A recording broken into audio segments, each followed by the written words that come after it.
3, 4, 5, trade 5. Perfect time. My pocket is about to go live, go live, go live. We live. We live. Everybody in the chat, double tap. Everybody in the chat, double tap. Everybody is about to go live. Go live. 1, 2, 3, 4, 5, trade 5. Perfect time. My pockets is about to go live. Go live. Go live. Indo smoking money's my thing. I keep my mind on the green. Cressada. One more time, y'all. Indo smoking money's my thing. Let's get it tuned up right. Let's get it tuned up right. Let's make sure the audio is right. Let's make sure the voice is right. The baritone that makes your mama moan. You know what I'm saying? Intimidate them C's with the sound of my baritone when I'm rocking on the microphone, because I'm a funky beat maker, MC Undertaker, the one who likes to max or relax. Boom, boom, boom, boom. Yeah, man, we sounded good in the headphones, man, for another All We Do Is Win Wednesday, man. We coming in live and hot and fresh. Double tap hit the like button. Wipe your feet is what I like to say, man. Wipe your feet is what I like to call it, man. When you come in my house, man, show some respect, man. Show some love, unity, respect in the chat. Wipe your feet, man. Hit the like button. Come on in and let's have a good time. Let's have a conversation, man. Number one channel for geopolitical debate on YouTube. Number one channel for geopolitical and domestic debate on YouTube. You see the title, Trump News, Trump News, Trump News, giving Democrats the blues, giving Democrats the boo. Yeah, that's what we do, man, every day, man. And it's another Mega MAGA Wednesday, man. Oh, coming in loud and clear, man. I got some, what we working with today? Hibiscus, Yimika, what you say? Hibiscus, I say hibiscus. Hibiscus, hibiscus, hibiscus, hibiscus. I got a peach. I got some, this always herbal tea. I don't do caffeine. I don't mess around. It's always herbal tea. This is a some good peach herbal tea, and I got some hibiscus. You know, when you get to my age, you start learning about different herbs and medicinal properties and shit like that. So I'll be fucking with the hibiscus, right? To get the blood flowing. Hibiscus is good for circulation, man. Double tap, hit the like button. Welcome to the live chat. Remember to guard your privacy and abide by community guidelines. Welcome to the live chat. Remember to guard your privacy and abide by community guidelines. I want to say first, thank you and welcome to everybody here. Thank you and welcome to everybody here. It's such a blessing, man. It's such another day. We're all here. We're able to have a conversation. We're able to have a debate and debate these things. Everybody's not able to actually have this conversation. So I want to say thank you to YouTube. Thank you to the chat. Thank you to everybody that's here. Thank you to everybody that will arrive. Thank you to all the subscribers, to all of my members, to all of my supporters. It means everything to a YouTuber. I got to be honest with you, man. I mean, it means everything to a YouTuber. It means everything to a content creator. Not $1, not one subscription. Every single subscription is important. Every viewer is important. Every donation is important. I take it very seriously. This is a very serious thing that I've endeavored on. I'm very grateful. I'm very gracious. I feel very blessed to have the opportunity, to have the microphone, to have the voice. I don't take it for granted, not one day. I don't take it for granted, not one day. It was very hard work, and it's very well earned, and it's very well appreciated. I want to say thank you to the chat. As we start, I got a frog in my throat. As we start, I want to say thank you to the chat. Thank you to YouTube. Thank you to all the supportive platforms. You're going to see a poll. I got a poll up right now. Answer the poll. Follow the instructions in the chat. Also, you're going to see on my live stream, I've tagged some products, coffee. I've tagged some coffee and some tumblers, some American flag tumblers. I've tagged these products because they have a discount right now. So if you're a coffee drinker and you got the tumblers, we all got the tumblers. I got my ice water right here. Go ahead and click on there. Pick up a tumbler. Pick up an American flag tumbler.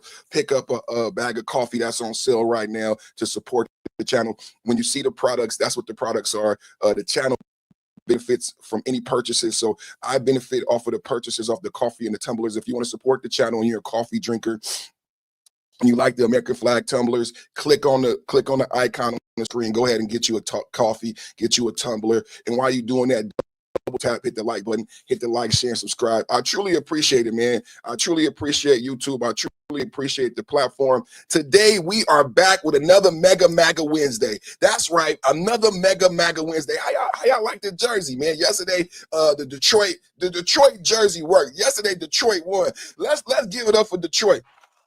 Detroit Pistons. I had 76ers the other day. I was going to replay the 76ers hoodie. Yeah, but again, because the 76ers playing tonight, you know, I grew up loving the 76ers and Dr. J. But so I said, let me do another jersey. I'll go with the Mighty Ducks jersey. And just to spread the love around to all of my audience and to all of the people that be watching. So we're going to spread the love around with the Mighty Ducks jersey, right? Today, we're talking about the Hormuz Ultimatum, the Indiana primary results, and how the Indiana primary results cement a new reality for Republicans and Democrats. We are living in the new reality. Not only are we living in the new West, but we're living in a new political reality. And it's something that I don't know how you feel about it on the left, but this is the reality that's happening now. And I've called it since 2025. What did we say? We said there's a red wave. We've never had a red wave. I played Arnold Schwarzenegger. I played the governor yesterday. Typically, the party who's not in the office, who just won in the midterms, you pick up like 20 seats, right? There's typically this. It's either a blue wave, depending on who's in the office, right? So the Democrats, technically, by political analysis, by political history, the Democrats should pick up seats in 2026, and the Democrats should take over the majority in the Congress by all political measures, right? But that's not what's happening, right? It's sad. It's truly not what's happening, and it's on a multiple level, right? It's not only Indiana. Indiana is a telltale sign for 2026. But I said Jasmine Crockett was a telltale sign for 26. I said Marjorie Taylor Greene, even though she's a Republican, is a telltale sign for 2026. What do you see in Indiana? The same thing with MTG. MTG is still doing interviews, but MTG is not relevant. Marjorie Taylor Greene had to drop out. Why? Because she lost the support of President Trump. Trump, Mega MAGA Wednesday. Double tap, hit the like button. The greatest president of my lifetime and your lifetime. We see now what it means in Indiana. 5 Trump-backed candidates beat the Republican incumbent. Let's have a talk about it. Let's have a real talk about the reality on the ground. Let's not get upset. Let's not get upset. Let's talk about the reality on the ground of what's really going to happen in 2026. And right now, the writing's on the wall. Can we agree that the writing is on the wall? When you see 5 candidates endorsed by Trump that go against and win and beat Republican incumbents, then it brings you back to MTG. If you do this job and you're looking at the political landscape, everybody is not looking at the complete political landscape. You at work, you don't have the time, but I appreciate you being here watching me. Double tap, hit the like button. Everybody watching right now, do me a big favor, hit the like button. You don't have time to look at the political landscape. So I'm going to take you back to MTG. Now, remember, Marjorie Taylor Greene did not drop out of politics when Jasmine Crockett called her a bleach blonde, bad built, bad body, and it went viral. They made songs about it. Top 10 chart, beach blonde, bad built body, it went platinum. Jasmine Crockett went platinum roasting Marjorie Taylor Greene, but she didn't drop out of politics. Donald Trump says one thing. Donald Trump says you're a traitor, but it was more than Donald Trump calling Marjorie Taylor Greene a traitor. It was well beyond that, because my argument is Jasmine Crocodile tears. Remember, Jasmine Crockett got fired. Jasmine Crockett got on a jet plane. Jasmine Crockett never came back again. Y'all don't remember the story? Y'all don't remember the song? I made up a beautiful song when Jasmine Crockett got on a jet plane and then she left the state and she never came back. Do you guys remember the story? I remember the story. See, there was going to be some redistricting, and it's a great story. Let's go down memory lane. Back down memory lane. I come across a photograph. Jasmine Crockett, big fat black ass. And I made me want to laugh. So I went down memory lane.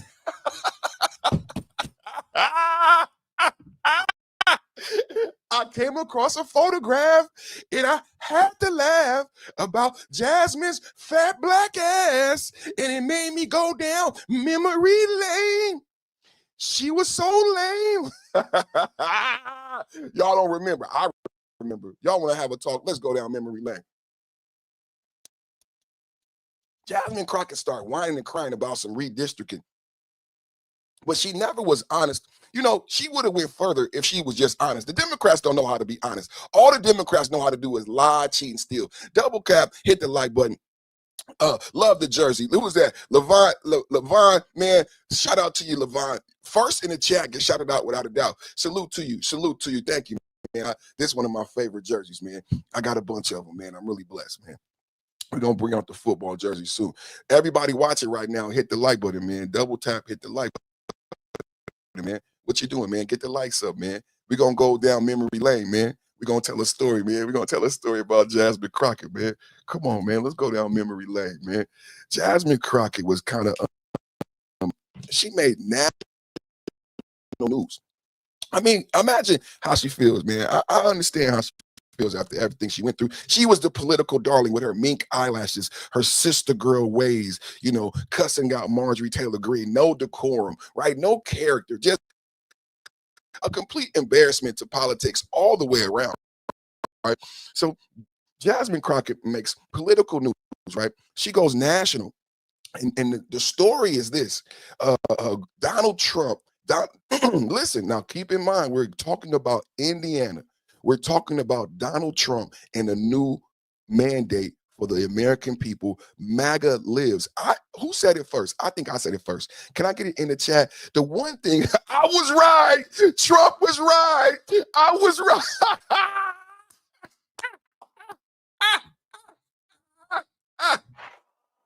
MAGA lives. MAGA lives. MAGA lives. MAGA wins. The one thing we can say, as we get into Jasmine Crockett's fairy tale, the one thing we can extrapolate from Indiana, what can we say? I said we have won the war in Iran, and I said MAGA lives. And people didn't want to hear it. People didn't want to believe it.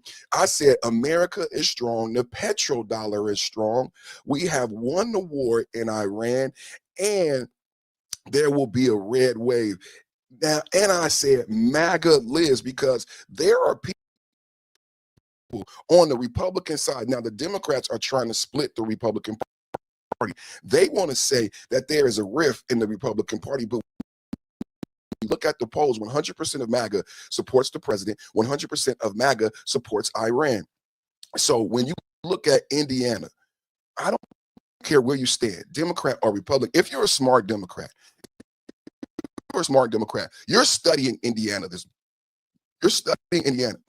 You're looking at the political landscape. You're looking at what happened to Jasmine Crockett. You're looking at what happened to Marjorie Taylor Greene. You're looking at what happened with Tim Walz. You're looking at what's going on with Ilhan Omar. You're looking at Ayanna Pressley. You're looking at the Florida woman who's convicted for stealing millions of dollars. You're looking at the Democratic political landscape for 2026, and it's looking bleak. It's looking extremely bleak. But the one thing extrapolate is that when the news said MAGA was dead, when the news said MAGA was dead, that was a lie. The one thing we could say is that when the news said MAGA was dead, they were wrong. We can debate. I want you to debate. Let's come into the chat. Let's have a debate. Go dance. Go dance with your badass. Let's have a debate. But the one thing you have to admit from Indiana, 5 candidates successfully, you have to admit MAGA is alive and strong. And what you see happening now, that is just one aspect. One aspect is Marjorie Taylor Greene dropping out of politics because she loses the Trump support, and then you juxtapose that against Indiana and 5 people winning with the Trump support. Do you understand Marjorie Taylor Greene now? Do you understand Marjorie Taylor Greene now? She had to drop out because she lost Trump's support. She would have lost, and just like Jasmine Crockett, she would have been on television crying because she lost the support of the Republican Party, like Jasmine Crockett lost the support of the Democratic Party. Do you guys realize Jasmine Crockett didn't lose against a Republican? Jasmine Crockett was not fired by the Republicans. Jasmine Crockett lost against a Democrat. Do you understand? The DNC fired Jasmine Crockett. There is so much learning to do from Indiana, and there's so much honesty that needs to be taken accounted for on the Democratic side. Jasmine Crockett was fired by the Democrats. The DNC ran another candidate against Jasmine Crockett in a Democratic primary. They had not reached the Republican stage, right? Jasmine Crockett never ran against a Republican. Can we have a real honest talk this morning? I don't care how they frame it. I don't care what liberals tell you. Donald Trump did not fire Jasmine Crockett. The DNC and the Democrats decided to pull their support the same way Donald Trump pulled his support from Marjorie Taylor Greene and the 5 Republican incumbents in Indiana, and Donald Trump chose to support new Trumpian, Trumpites for candidacy in Indiana, and they all won. Marjorie Taylor Greene would have lost without Trump and the Republican support. Jasmine Crockett was fired by the Democrats. It is a sad story. She was crying. Do you think she was crying because of Trump? Jasmine Crockett was crying because she awoke to a new reality, that she is no longer a Democratic darling, that nothing she says about Trump can fix her situation. The Democrats decided, the DNC decided to support another candidate, and she lost in the Democratic primary. This is doing what just took place in Indiana. Who's paying attention to politics? Who's paying attention to politics? Let's go down the road. Let's go down the road. And don't forget the Hormuz Ultimatum. We're talking about the Straits of Hormuz and the Hormuz Ultimatum. Let me get into my intro. I want to tell a story. Jasmine Crockett started going national for, she went national news for 5 seats, right? She was saying Donald Trump told Greg Abbott to redistrict 5 seats. Do you guys recall this? I recall. Jasmine Crockett went viral because she said Donald Trump is manipulating Greg Abbott to redistrict 5 seats. I'm saying the Democrats got to do better, because that does not age well when we when we look at the recent SCOTUS adjudication that basically is saying Louisiana cannot redistrict based on racism, so they have to change those 2 districts before 2026. Louisiana is going to be damn near all red.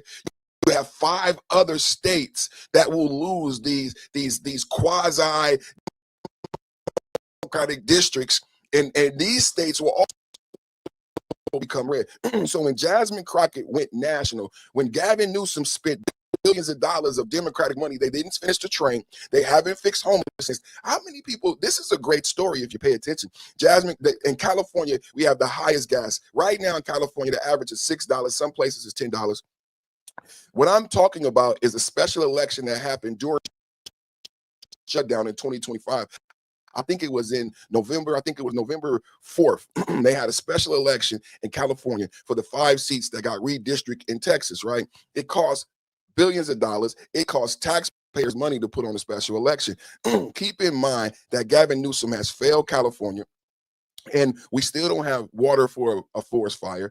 Spencer Pratt is running out of an airstream because you can't build back your house in the Palisade. You have homeless people having shits on the street. You have so much unemployment in gangs, and the highest gas taxes, no more oil refineries. But somehow California had money to spend on a special election for Jasmine Crockett, because Jasmine Crockett said Trump told Greg Abbott to redistrict 5 seats. But turns out that Greg Abbott was actually right. He wasn't being racist. He wasn't listening to Donald Trump. He was following the demographics of the state, and he is backed up now by the Supreme Court, which makes sense that after Greg Abbott made the changes, the people of Texas voted for the changes, agreed with the changes. The Supreme Court did what? The Supreme Court backed Greg Abbott.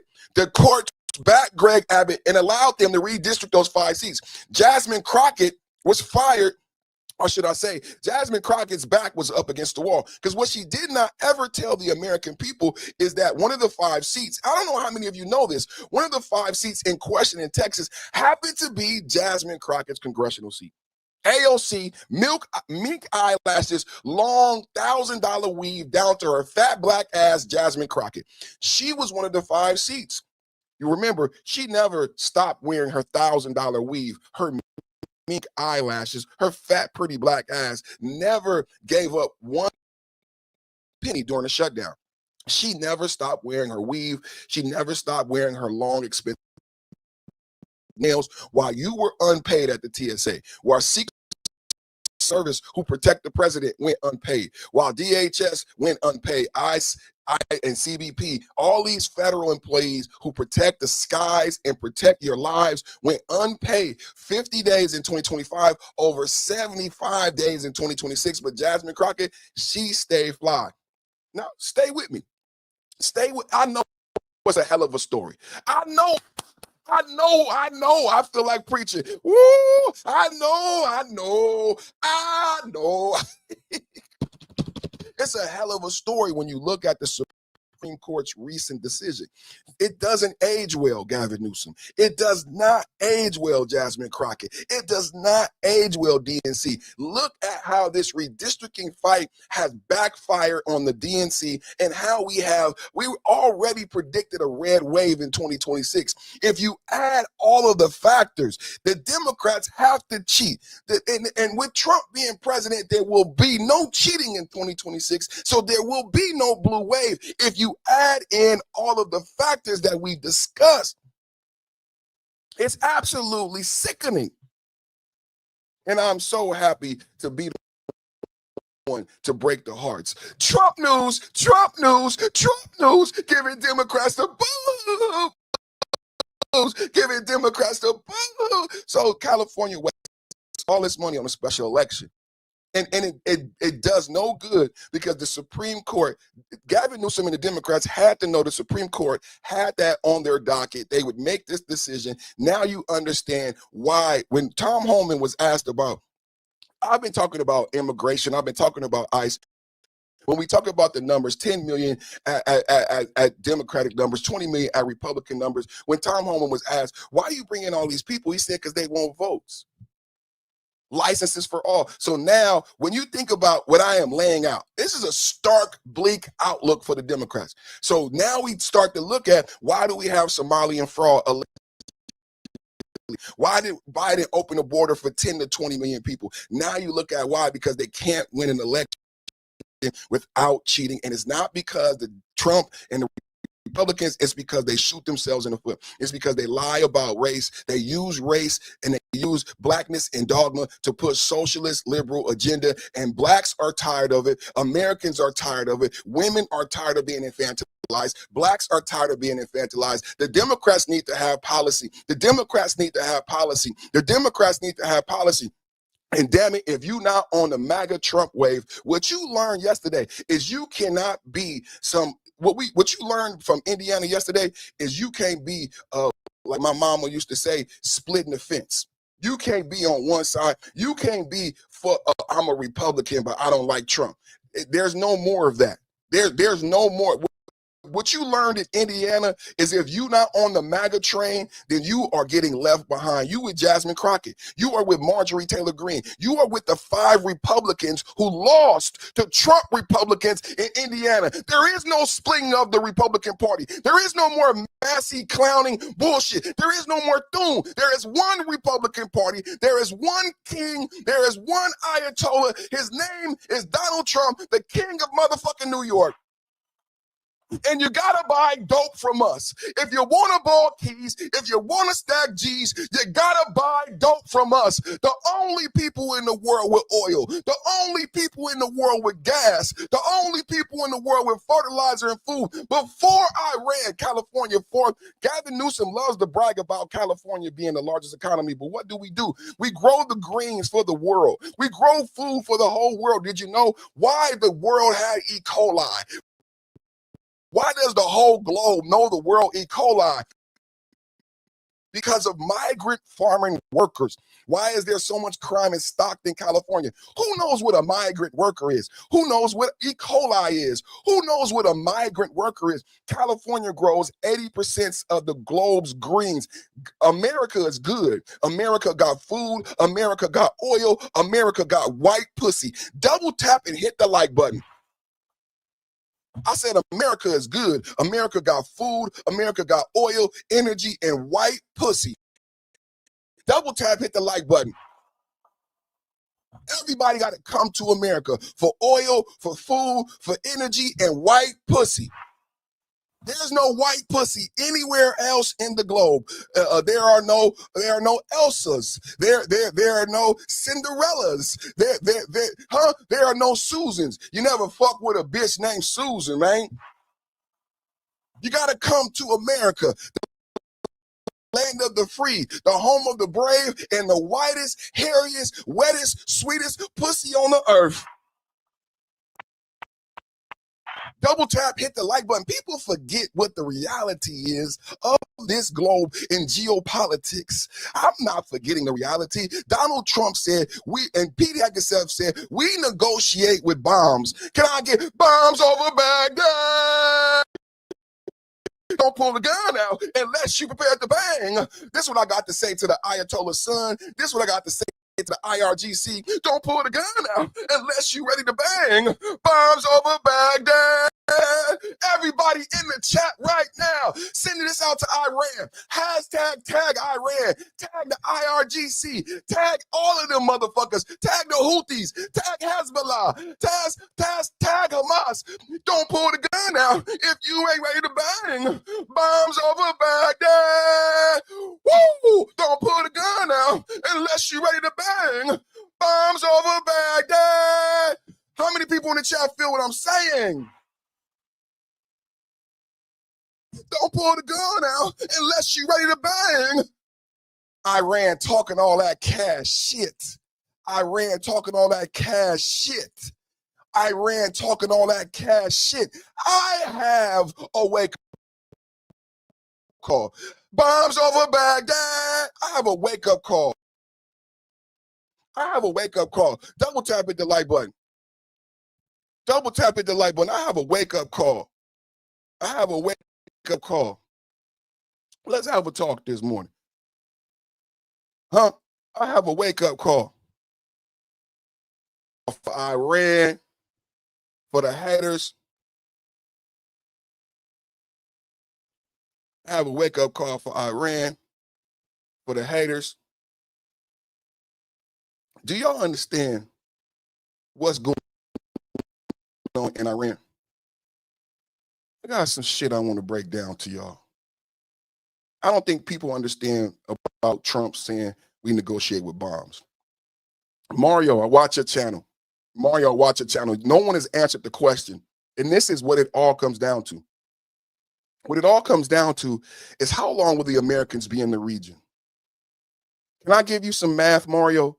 Can I give anybody watching some math? I know you watch my show. Can I give you some math on my estimates of what and how this Iran conflict will continue to go? I gotta give you some math because people are not understanding the tonnage. Project Freedom escort mission launched on Monday. It was abruptly paused within 48 hours. Yesterday, May 5th. The tonnage. The U.S. has 3 aircraft carrier strike groups in the region for the first time since 2003. Everybody get your notepads out and write this down. We're going to break down the Straits of Hormuz. We're going to break down Trump's ultimatum that we negotiate with bombs. We're going to break it all down to you why America has won in Iran and what it looks like in the future as America continues to be the world's #1 distributor of energy, oil, and power. Don't forget about Venezuela. As I say my song, as I do my dance, as I talk about America being the #1 distributor of oil, I'm not including Venezuela. I'm talking about American oil. I'm talking about American oil.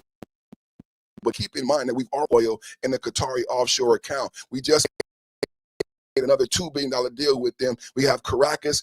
Just keep in mind, I'm not bringing in Venezuela. Just keep in mind, I'm not bringing in Venezuela. Just keep in mind, I'm not even bringing in the UAE leaving OPEC. I'm not even bringing in the UAE leaving OPEC and the UAE getting a swap line because they're dollar poor because they need to buy oil from us. If you want to ball keys, if you want to stack G's, you got to buy oil from us. If you want to ball keys, if you want to stack G's, you got to buy oil from us. I'm not even bringing in the UAE leaving OPEC. And the reason why they want to leave OPEC is because OPEC is an illegal cartel, an illegal price fixing cartel.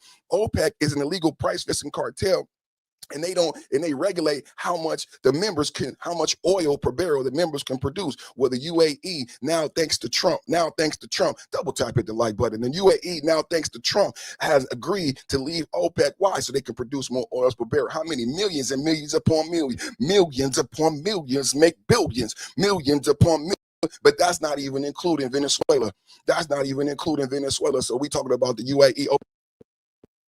But I wasn't even talking about the UAE and OPEC. I wasn't even talking about Venezuela.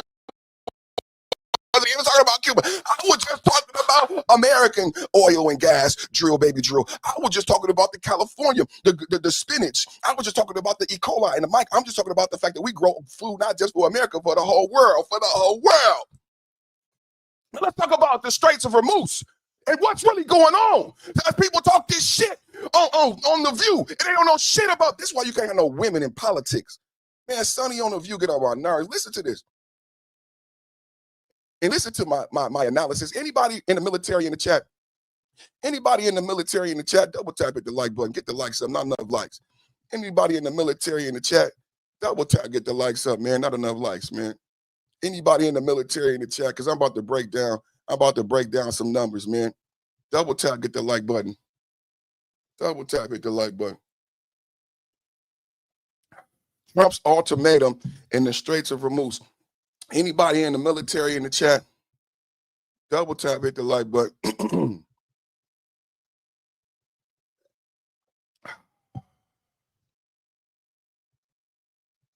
Anybody from the military in the chat? Everybody watching, do me a big favor, man. Let's get the algorithm going, man. It's free to like. It's free. hey, it's free to like, man. It's free to like. It's free to like, and it's free to it's free to it's free to it's free to like this show, and it's free to subscribe, man. It's free to like and it's free to subscribe. Double tap, hit the like button, man. Got a poll. What's the 41 votes in the poll? I got 41 votes in the poll and 17 likes, right? Half of the people said yes, half of the people said no. Respect and love to the people who said next visit. Respect and love to the people who said next visit, man, because I appreciate those who come back and watch the channel, man. Respect and love to those who said next visit. I honor and respect that. But those of you, I should not have 40 votes and 17 likes, man. Get the likes up, man. Get the likes up, man. Did you like and subscribe yet, man? Hit the like button, hit the subscribe button, man. Quit playing with the algorithm, man. Quit playing, and the numbers keep going down. I'm going to take my time. We just going to wait out the bullshit. Y'all know we here for a good time, not a long time. We here for a good time. We here for a good time, not a long time. Make me turn the camera off.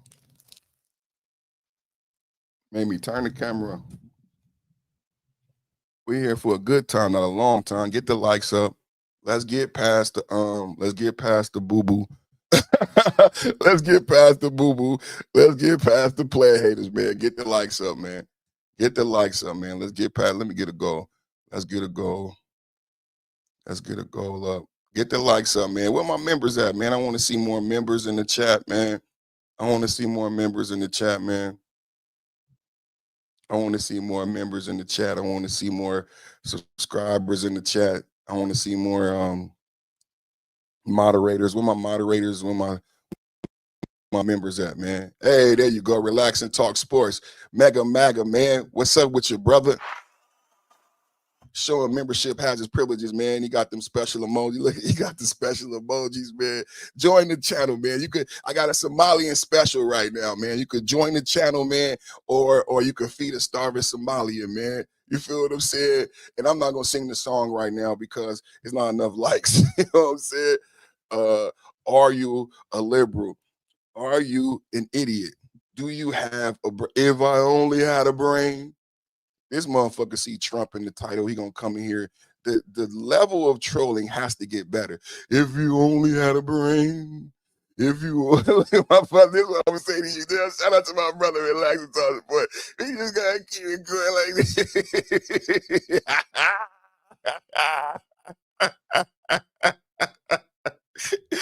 This is why the Democrats is losing in 2026. This type of thinking is why the Democrats are done.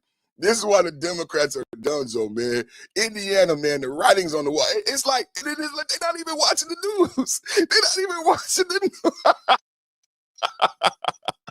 They're not even watching the news. It's like they just say this shit. They just say this shit, and then when they lose, bro. They gonna be in the streets crying and protesting and burning up cars and shit. And it was like, you should have just watched the news, bro. It was just like, bro, you should have just been watching. And they're going to be high. They're going to be off drugs. And they're not even going to go vote. This is the thing about the Democrats. They're going to be high. They're going to be off drugs. They're not even going to go vote. They don't even support the bullshit that they talk about. That's the worst part, man. They all Capalata, Capalina, Capa Sosa.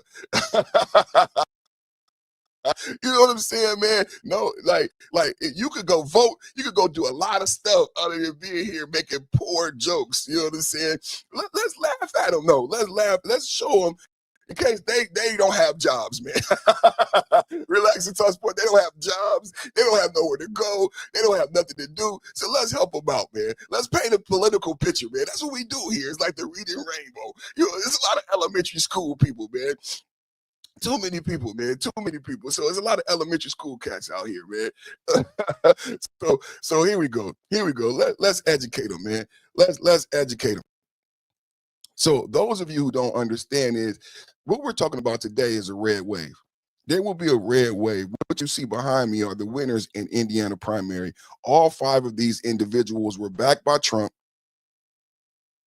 All 5 of these individuals were backed by Trump, and they beat Republican incumbents. What I was talking about earlier, I was juxtaposing this issue to Jasmine Crockett, and I was reminding my audience that Jasmine Crockett was fired by the Democrats.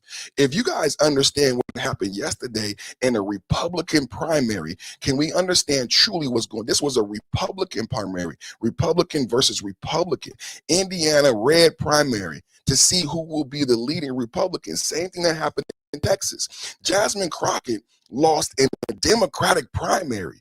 Jasmine Crockett, the darling of the DNC. Jasmine Crockett, your black mama, Wakanda, with her mink eyelashes and her $1,000 30-inch weave.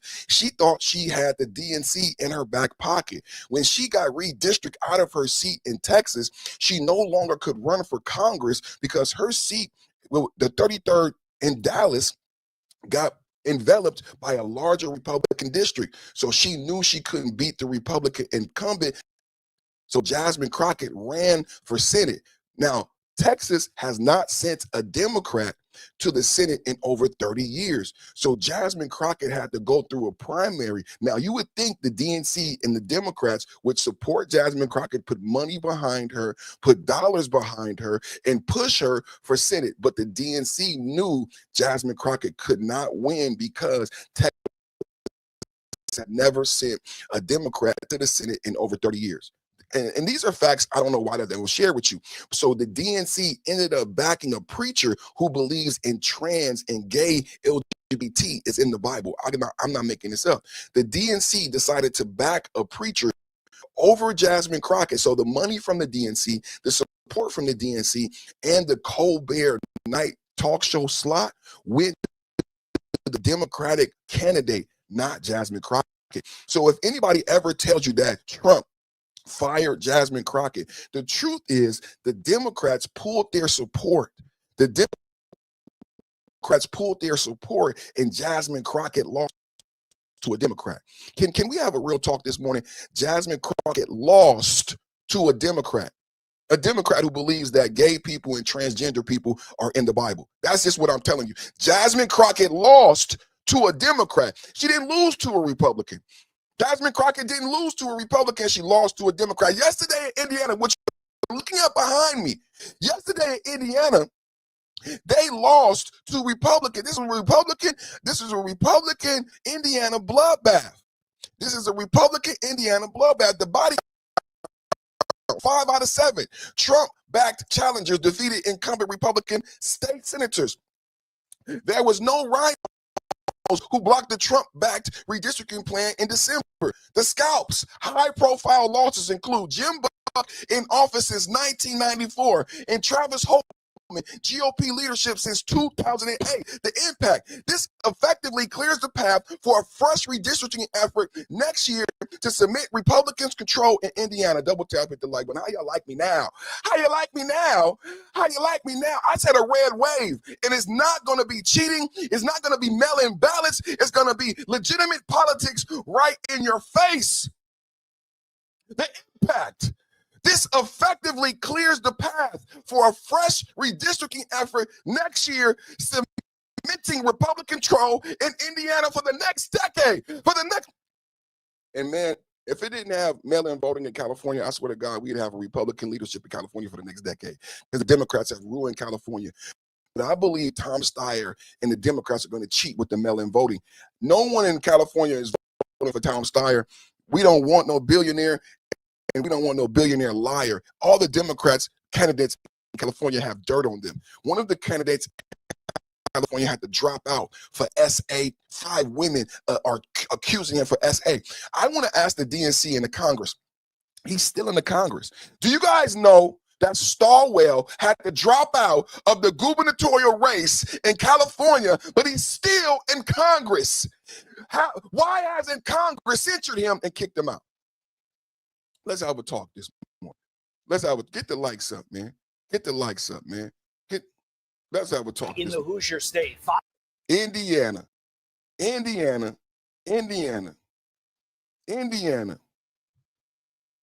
Trump-backed candidates. It's a bloodbath in Indiana.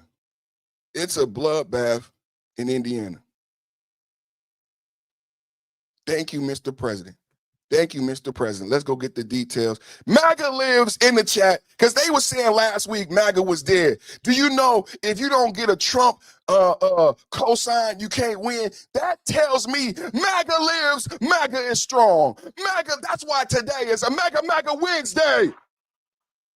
What you see on your screen is why it's a MAGA Wednesday. They said MAGA was dead, but Trump fucking co-signed, let them home. Double tap at the like button. 5 Indiana Republicans backed by President Trump have all defeated, dare I say, walloped GOP incumbents in primary races overnight.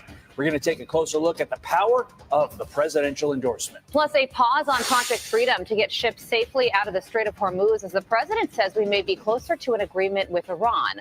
A former NATO ambassador will explain where we stand in talks with the Islamic regime. And former President Obama decided 11 years, and they're still referring to President Trump and his supporters as, let's face it, stupid. But there you have it. You're watching Fox and Friends First here on a Wednesday morning. I'm Todd Piper. And I'm Carla Shimkis. We begin with brand new results from several big primaries overnight. Madeline Rivera has that for us this morning. Hi, Maddie. Good morning, Carly and Todd. The results in Indiana were a clear display of President Trump's influence over the GOP. The 5 Republican state Senate incumbents who lost to Trump-backed challengers overnight all opposed the president's push to redraw the state's congressional map. One incumbent survived. Another race has yet to be called. A Republican source says Team Trump operatives put in a lot of money into these races, heavily outraising the incumbents. Pro-Trump groups say it should put other GOP members who don't back the president's redistricting plan on notice. Meantime, in the neighboring state of Ohio, former presidential candidate Vivek Ramaswamy emerged as the Republican nominee for governor. He will face Amy Acton, who ran uncontested in the Democratic primary. People in this state are struggling. They are doing everything right, They're working harder than they ever have, but there is no more breathing room. They're struggling with the cost of everyday life. It is time for a change in Ohio. We will deliver you lower costs, bigger paychecks, and better schools. And my pledge to every person who does not vote for us this November is also lower costs, bigger paychecks, and better schools, and we will protect your right to complain about it. There was a crucial special election in Michigan, too. Chad Green won Michigan's 35th Senate district seat. His win means the Democratic majority will remain in the state Senate. Colleen Todd. All right, Madeline Rivera live for us in Washington. Maddie, thank you. President Trump is hitting. Double tap, hit the like button, man. Bloodbath in Indiana. Bloodbath in Indiana. What is it? What do you think? Huge political shakeup in the Hoosiers. That's right. I'm in a red wave, a huge political shakeup in a red wave. It also says that MAGA is alive. Last week, so many people were saying MAGA was dead and that MAGA didn't have influence. I think you have to take that back this week on a Wednesday. This is a mega MAGA Wednesday. You're watching the Perfect Timing Podcast. We are celebrating the Trump-backed candidates and saying MAGA is alive, MAGA is strong, red wave 2026. Whoa, that MAGA. Whoa, that MAGA. Double tap at the like button. Everybody, let's go. Whoa, that MAGA. He's the boss of the party. I think Alyssa stated it very well. He calls the shots in the Republican Party. And if you go against that, he will pour his wrath out upon you. And it doesn't typically turn out well. As Harry Enton has said before, go against Trump in a primary and you wind up in the grinder. And that's what happened in Indiana. To me, what I was looking for tonight was the forward-looking lessons here. For instance, what's going to happen in Kentucky in a couple of weeks in that 4th congressional district where Thomas Massie is the one congressional Republican who has been the biggest thorn in Donald Trump's side. They have poured millions into that race. And a lot of people are wondering, could he withstand a challenge from a Trump-backed challenger there? If you look at what happened in Indiana tonight and you're Thomas Massie tonight, or you're anybody else in a primary right now where Trump's on the other side of you, you got to be thinking, this is a bad night for me. But bottom line is there's always plenty of money in politics, and it's always the president's priorities and prerogatives that call the shots in his or her political party. And here we are. He's the boss. It's a brand new day. It's a brand new day. It's a new day. It's a new dawn. It's a brand new day. It's not only a brand new day for Democrats, it's a brand new day for Republicans to understand the power of MAGA and the power of Trump. They want to say on every news that Trump doesn't have influence, that MAGA is dead. This is a brand new day. Double tap, hit the like button. This is a brand new day for politics in America, for Republicans, for MAGA, for Democrats. But this was writing on the wall. We saw this with Marjorie Taylor Greene. I saw this. We talked about this. Marjorie Taylor Greene was the first person, right? This is not the first time. Marjorie Taylor Greene took the first. We can say Jasmine Crockett took the first fall. Marjorie Taylor Greene took the second fall. Tim Walz could never run for politics again. If Jacob Fry wins, I don't know. Politics may be done. If Ilhan Omar wins, I don't know. But I say the writing was on the wall for Indiana to understand MTG dropped out because she lost Trump's support. 5 Republicans, including famous Republicans. Let me list it to you again. I'll put the body count in the chat. But some of the scouts, high-profile losses include, this is in Indiana, Jim Buck. He's been in office since 1994. Republican primary, Jim Buck is out. I've been talking to you about 19th century antiquated leadership, people who believe in OPEC, people who believe in NATO. There are people who believe Trump is wrong for pulling back in NATO and requiring NATO to pay 5%, for requiring Spain not to be a free rider. But I tell you, these 19th century people like Jim Buck are the people who are holding up the SAVE Act. People from the 19th century who believe blacks have a problem with getting an ID, who believe women have a problem with getting an ID. So I am all for these antiquated, old school, Cold War being gone and replaced by brand new MAGA, Jim Buck gone. And this is a Republican primary, just like Jasmine Crockett lost in the Democratic primary. Jasmine Crockett lost to a Democrat. Put that in your pipe and smoke it. Jim Buck lost, and Travis Holman. Travis Holman was GOP leadership. He was not only GOP, but Travis Holman was GOP leadership since 2008, another 19th century old relic. If you're wondering why some of the geopolitics look and sound the way they sound when it comes to oil, when it comes to OPEC, when it comes to NATO, it's because we have these 19th century relics in office in Congress talking to you about Jim Crow. Imagine how I feel as a black conservative Republican listening to white men from the 19th century fucking lecture me on Jim Crow. It's the most fucking insulting thing in 2026. So the 19th century antiquated old school Jim Crow, Cold War, NATO, OPEC, they gotta go for the new West. Double tap, hit the like button. This is my brother from another mother, Scott Jennings, talking about without Trump support, you are nothing in the Republican Party in 2026. But with Trump support, we see a red wave. Can we say red wave in the chat? Shout out to my brother, Big Daddy Beer Gaming. 5.0, 5.0, 5.0. Double tap, hit the like button, hit the super chat, send the gift, hit the subscribe, like, share, and subscribe. Share means that you share it on Facebook, share it on X, share it on Twitter, share it in your back channel Discord. You know what I'm saying? Like means you thumbs up, hit the thumbs up. That means you like the video, you support the content, you support the content creator. If you are so inclined, you hit the subscribe button. When you subscribe, you get a plus sign, and then you can become a member. You know what I'm saying? Look at all of the members in the chat. Big BDB, he lit up. Relax and Talk Sports lit up. A lot of you get mad because your comment is not highlighted. Join the channel, become a member, put your comment in the super chat, get recognized. Let's go, Scotty, baby. Also, the party, I think Alyssa stated it very well. He calls the shots in the Republican Party, and if you go against that, he will pour his wrath out upon you. And he calls the shots. Who calls the shots? We call the shots. Who calls the shots? We call the shots. Marjorie Taylor Greene learned that the hard way. He's the boss of the party. I think Alyssa stated it very well.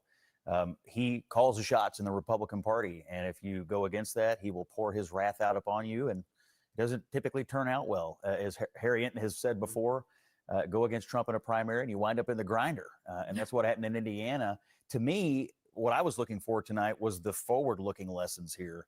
For instance, what's going to happen in Kentucky in a couple of weeks in that 4th congressional district where Thomas Massie is the one congressional Republican who has been the biggest thorn in Donald Trump's side. They have poured millions into that race, and a lot of people are wondering, could he withstand a challenge from a Trump-backed challenger there? If you look at what happened in Indiana tonight, and you're Thomas Massie tonight, or you're anybody else in a primary right now where Trump's on the other side of you, you got to be thinking, this is a bad night for me. But bottom line is, there's always plenty of money in politics, and it's always the president's priorities and prerogatives that call the shots in his or her political party, and here we are. So what happened with Marjorie Taylor Greene, when he talks about the money, see, the money left Marjorie Taylor Greene is deeper than that. You guys got to understand. What he's saying is it costs a lot of money to run for politics. Anybody know anybody ever tried to run for political office? It costs a lot of money. So what he's saying is if you lose a Trump endorsement, then you probably will lose your financial backing because people won't want to throw good money after bad. Are you guys following my logic? It costs a lot of money to run for office. It costs a lot of money to run for office.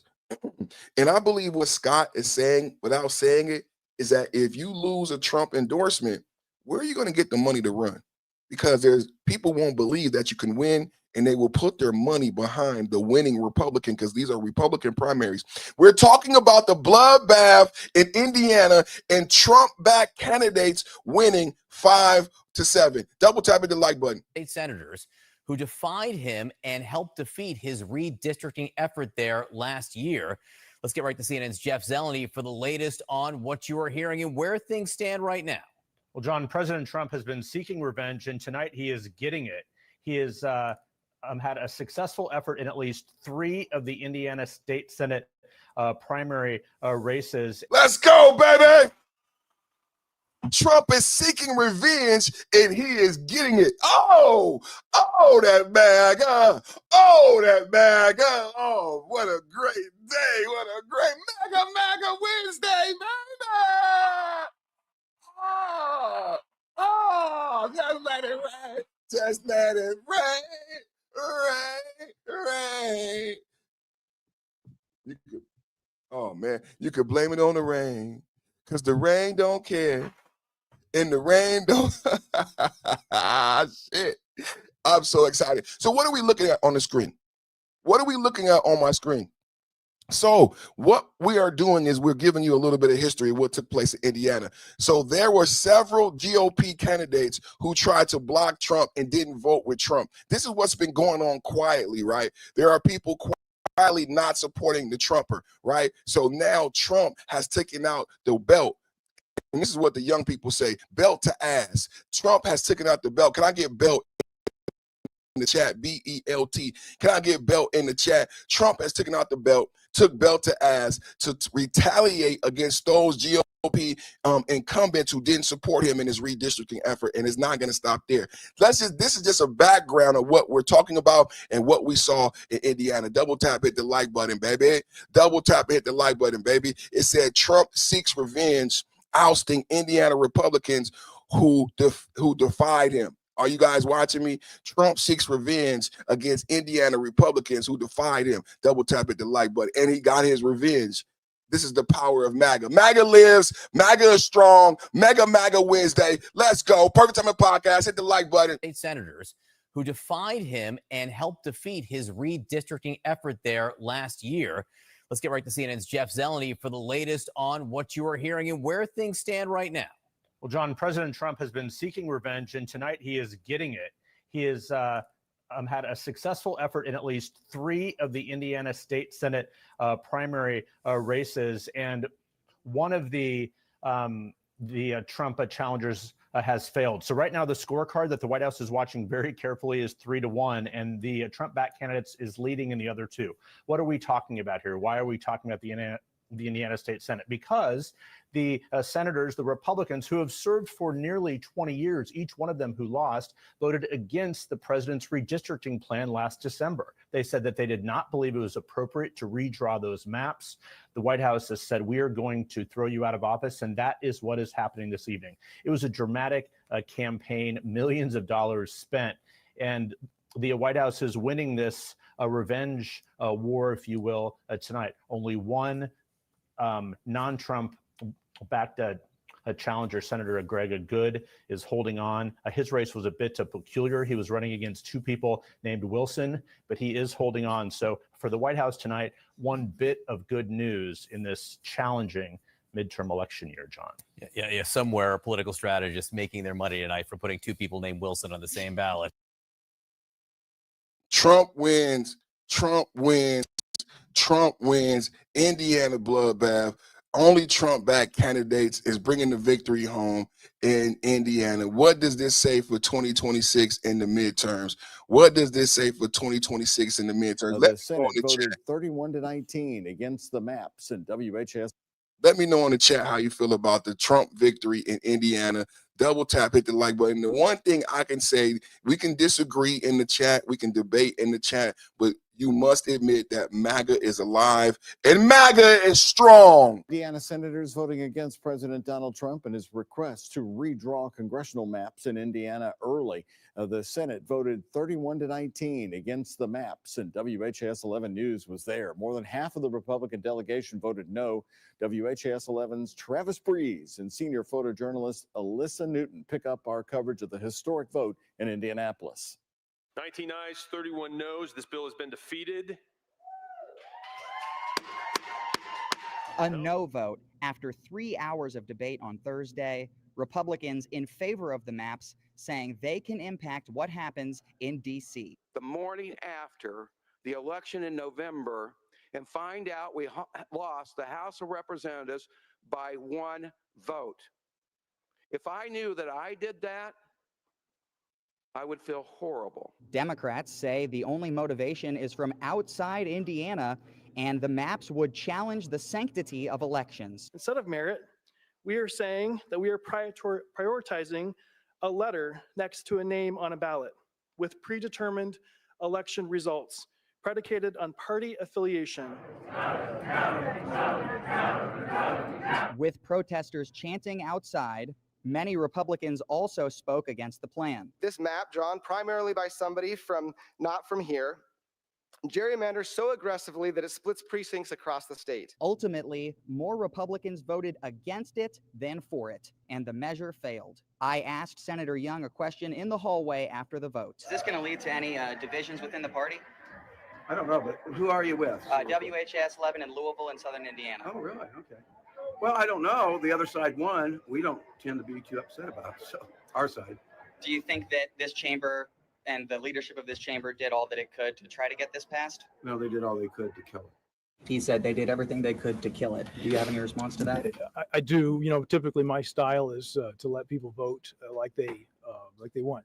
Come with a yes or come with a no, which is exactly what I did this time. Bray says he is prepared for some backlash from Washington, D.C., but hopes it is minimal. He feels his chamber dealt with this issue by the rules and with integrity. Republican Governor Mike Braun said after this vote that it has consequences, and he will work with President Trump to challenge those Republicans who voted against this map. That will assumedly mean primarying them up against candidates who more staunchly support the president. In Indianapolis, with senior photojournalist Alyssa Newton, Travis Breeze, WHAS 11 on your side. Trump wins, bloodbath in Indiana. I'm putting some details for you in the chat. So we got people who have been in office since 1994 who lost, and another Republican leader who had been in office since 2008 in GOP leadership. That's the details we're giving you this morning. If you're not a Trump, against it's coming. This is Steve Kornacki. This is Steve Kornacki in the Magic Map.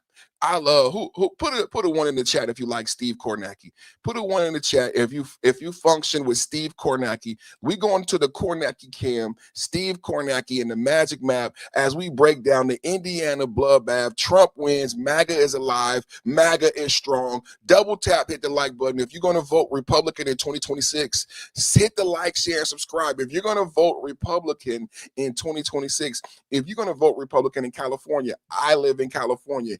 If you are disgusted with Gavin Newsom, if you're disgusted with Democratic leadership, if you're tired of $10 a gallon gas, I don't know why Democrats and liberals want to talk shit about Trump and gas prices when the Democrats of California, I'm one lonely Republican, but all of these Berkeley Democrats in California, they're paying $10, and they're not paying it because of Iran. They're paying it because there are no oil refineries. In my chat, I have some of the most intelligent viewers, subscribers, and members. In 2025, my chat predicted $10 gas in California. We're not surprised. I said MAGA knows the climate. My chat predicted $10 gas in California. That's just a simple fact. And it had nothing to do with Iran because Iran was not in the picture. It had everything to do with the gas tax. It had everything to do with the oil refineries leaving California. We knew gas would go to $10 in California.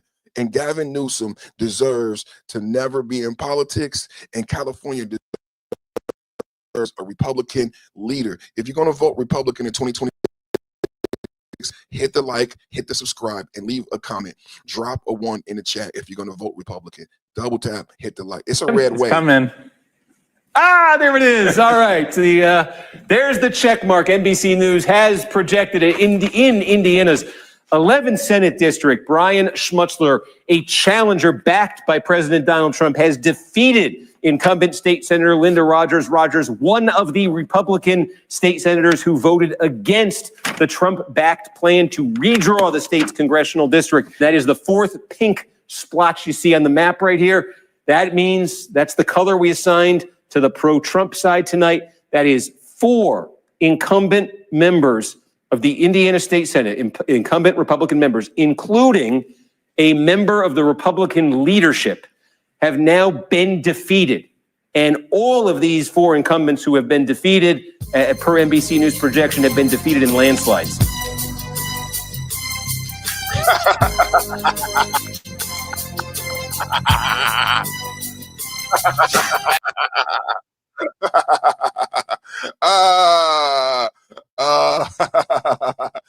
Double tapping the like button. Yeah, man. That's how I feel today on Wednesday, man. That's how I feel. MAGA Wednesday. Donald Trump must watch my show, man. MAGA Wednesday, man.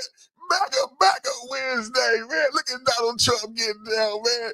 MAGA Wednesday, man. How y'all feel about it, man? How y'all feel about it, man? Let's get into it, man. This is a statement, soon to be former Indiana State Senator Travis Holman, who was one of the deciding Republican votes that blocked redistricting in the state, says he's only lost because he was retaliated. That's right. Trump kicked your ass. MAGA is strong. MAGA is alive. The voice of Trump is the boss. He is the king of New York. If you want to ball keys, if you want to stack G's, you got to buy oil from us. The #1 oil supplier, the #1 energy supplier, America. The Gulf of America, the Department of War, and you should have stood strong. Now you have to go. Go home. Go home, Roger. Go home. How do you feel? Well, I have one lesson for people. Revenge and retribution is not a Christian value. And that's what? What? That's what he got to say because he lost. That's what he got to say. That's what you got to say. You didn't stand with the party. This ain't got nothing to do with Christianity. Republicans are Christian conservatives. Myself, Christian conservative. This got to do with your job, your ability to do your job. Do your job, man. Do your job, man. And every time they lose, they want to cry to God. They want to cry to God instead of doing your job. That's why you're fired. You're fired. How do you feel? Well, I have one lesson for people. Revenge and retribution is not a Christian value. And that's what this was all about. And I'm not bitter about it. It's just a fact. And there's life after serving in the Indiana Senate. And I'm going to find out what it's like. So. How do you feel? This is Senator Travis Holman. He's been in office since 1996. Look at him. Look at this is what I talk about. This is why it's so difficult for me. This is why I work so hard every day, because these old 19th century dinosaurs who believe in the Cold War, they are legislating our young children. They shouldn't be in office. My wife, I asked my wife, she's in her 30s. She's a very intelligent woman. I asked my wife, do you know about the Berlin Wall? Do you know about East and West Germany? My wife didn't know, so I educated her on the Berlin Wall in East and West Germany so she could better understand what I'm saying about Iran. If young people, and my wife is an intelligent person, she has a government job. If young people like my wife don't know about East and West Berlin, then why are people like you still in office? Why are you in office, and why are you preaching Jim Crow? Right? Because we haven't passed the SAVE Act because of dinosaurs like this. There are certain Republicans in the Senate who agree with the Democrats on the SAVE Act. Why do they agree with the Democrats? Because they came from the 19th century. Republicans like this agree with Senate Democrats that blacks are incapable of getting an ID. They infantilize blacks. They agree that women can't get an ID after divorce. They infantilize women. So they believe in the Cold War. There is no Cold War. There is no Russian boogeyman. How did the Russia hoax even proliferate?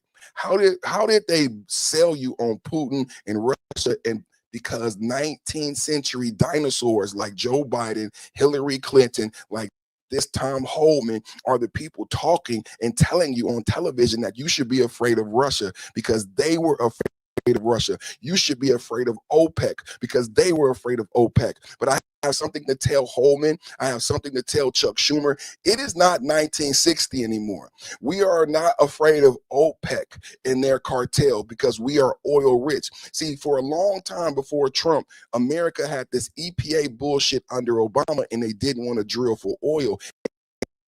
we had to beg other people, and we were not as powerful because we were not as energy independent as we are now, like a lot of NATO countries who are dependent on others, right? We used to be dependent on OPEC and Iran and the Straits of Hormuz. We are no longer interdependent on Venezuelan oil, on that we own now on Iranian oil. That OPEC used to control 50% of the oil market when this 19th century old dinosaur got into politics.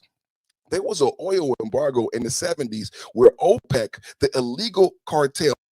Now, keep in mind, OPEC is not like NATO. It is not UN sanctioned. OPEC is an illegal price-fixing cartel that fixes the oil prices and messes with American economy and politics. In the 1970s, they stopped oil. So I am happy that the UAE is leaving OPEC.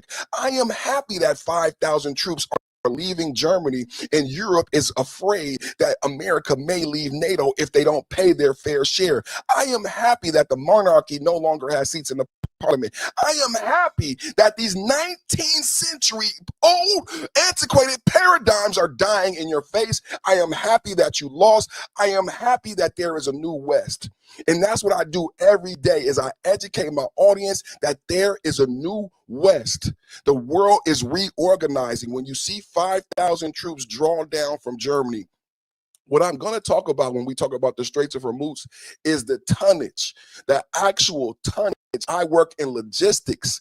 I work as a project manager. So when we get into the Straits of Hormuz, I'm going to talk to you about logistics and what the world is looking at, not what CNN is showing you, but what the region in the world has to come to grips with. I'm going to educate you on that today. Let's go back to this senator and his sad, somber mood that he just lost an election and he no longer will be a politician because he didn't hold the party line. Hold the party line in the chat. Hashtag hold the party line. How do you feel?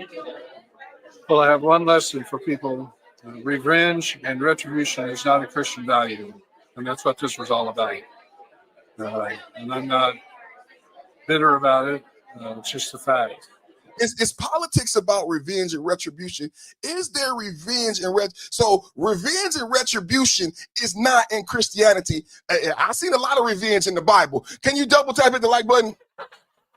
I've seen a lot of revenge in the Bible, but be that as it may, is revenge and retribution part of politics? Is revenge and retribution part of politics? Lawfare, laissez-faire. Can we have a real talk this morning? I don't know what the hell he's talking about. He's sad because he got fired. Revenge and retribution. And then it's a lot of story of Cain and Abel, Job, revenge and retribution. God himself, retribution, God himself. What is he talking about? Did he read the Bible? Did he read the Bible? Double tap. You've talked before about sort of what politics could be, what we all hope it will be again. I mean, these Republicans in Indiana, you probably don't agree with them on much. I don't agree with them on much in terms of their policies, but they knew what was coming if they stood up to Trump. They stood up to him anyways. They decided, some of them at least, that there are worse things than losing an election. I just wonder how different you think our country and our politics could be if more Republicans had that in them. And do you think, you've been traveling out there and the country, that there are more of them out there? I do. I mean, I see it everywhere I go. We have been going to a lot of more conservative areas. We did a town hall in Oklahoma. It was great. We had about 2,000 people come out. I was in Marjorie Taylor Greene's old district where we had hundreds of people come out, and the Democratic candidate overperformed by about 25 points. Headed to Montana soon, and there are a lot of people on all sides of the aisle who are fed up with the role of money in politics and taking action to do something about it. So I do believe a different kind of politics is possible. Look, Democrats are always going to disagree with Republicans. I'm always going to disagree on a lot of issues with Republicans. But if we're all actually talking about what we believe in, that is better than Republicans repeatedly having to feel pressure to either lose their career or do something wrong because the president is demanding it of them. Pete Buttigieg, gay man and bus driver who elevated to the Department of Transportation. Under Pete Buttigieg and the Department of Transportation is when you have the proliferation of licenses for all, of when you had the Yemenis truck driver who unalived 4 Americans get a license in California, get a license in Colorado, get a license in New York, Minnesota, licenses for all. So under Pete Buttigieg, gay man, married man with a baby who used to be a bus driver, some reason we're listening to a gay man with a baby who used to be a bus driver. That's the only qualification he had to be in the cabinet of Joe Biden. He was a gay man with a baby who used to be a bus driver. Can I get gay man with a baby who used to be a bus driver in the chat? This is the white Maduro. This is the white Maduro. Gay man who used to be a bus driver. And I don't know why he has an opinion in politics. You're just a gay man with a baby and the bus. He spent a lot of time on vacation because he was on family leave because his gay husband was having a baby. I don't know how they had the baby, but he spent a lot of time off during the Biden administration because he was a gay man with a baby who used to be a bus driver. But be that as it may, the new Secretary of Transportation has let's juxtapose this. The Pete Buttigieg gay man with a baby. New transportation secretary, Trump. Let me put it in Trump. Let's put it in Trump transportation secretary. Let's put in Trump transportation secretary. Let's put in how much money and how many states has lost federal dollars over we can't say illegal aliens anymore. What do we say? Over license for non-citizens. That's what we ought to say. I don't know how this shit happens, you guys. I'm a fucking Gen Xer. The one thing I know about being a Gen Xer, you know what I hate the most is the language, because I know it's bullying, because I grew up in America, and I hate when the fucking people be like, oh, you can't say this, you can't. That's fucking bullying. When you want to control my speech in America, where it was a freedom of speech, you're fucking bullying, man. It's a bully tactic, and I wish more people would call these assholes out on the bullying. Oh, you can't say this, but I'm a content creator and I got to deal with the fucking YouTube algorithm, so that's why I can't say this shit. But I don't like it though. I don't fucking like it, man, when they say you can't say this, you can't say that. So let's get into it. As of April 2026, the Trump administration, led by Transportation Secretary Sean Duffy, let me show you guys. Let's juxtapose this to Pete Buttigieg, the gay man with a gay husband and a baby. So let's juxtapose what he did. He let people who came in the country. Now remember, he was the Transportation Secretary under Biden. Now he should have recognized, like Kamala. I don't know why he doesn't get held accountable for the Americans who have lost their lives. Pete Buttigieg should be held accountable for the Americans that lost their lives because he allowed people who are not citizens and could not read obtain licenses. Now juxtapose that to current Transportation Secretary Sean Duffy, right? Now keep in mind what I'm showing you. I'm showing you Pete Buttigieg, right?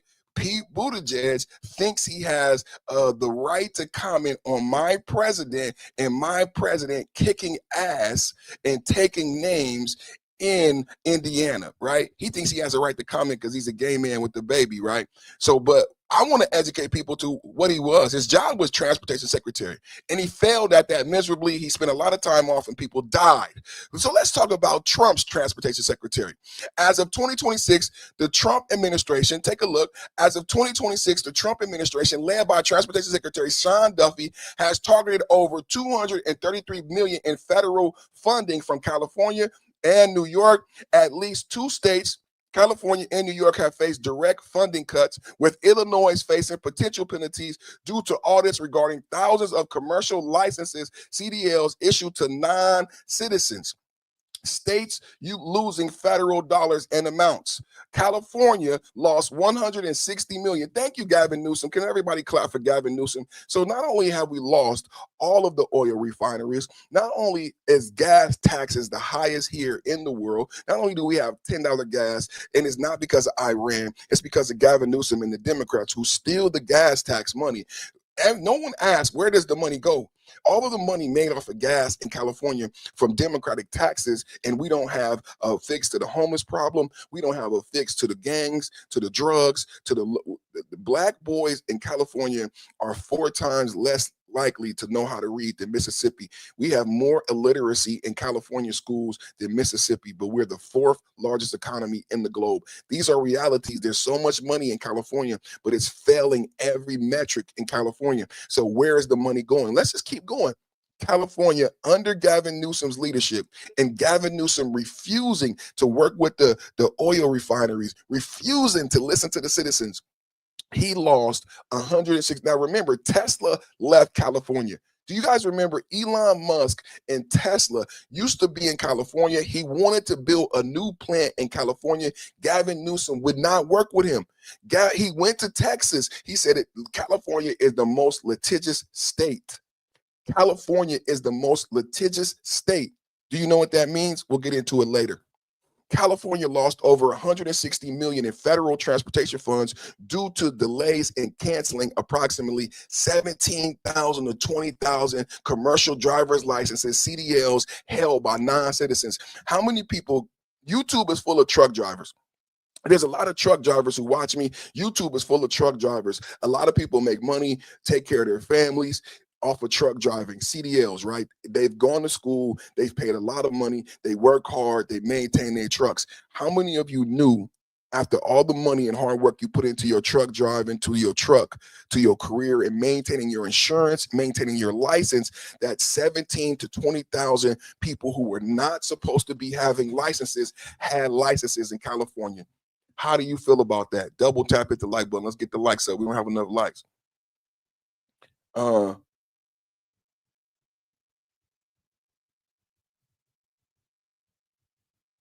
He never left. Tesla is down the street. Oh, God. Oh, God. Tesla left and Tesla built their new plant in Texas. It's sad that you don't know that.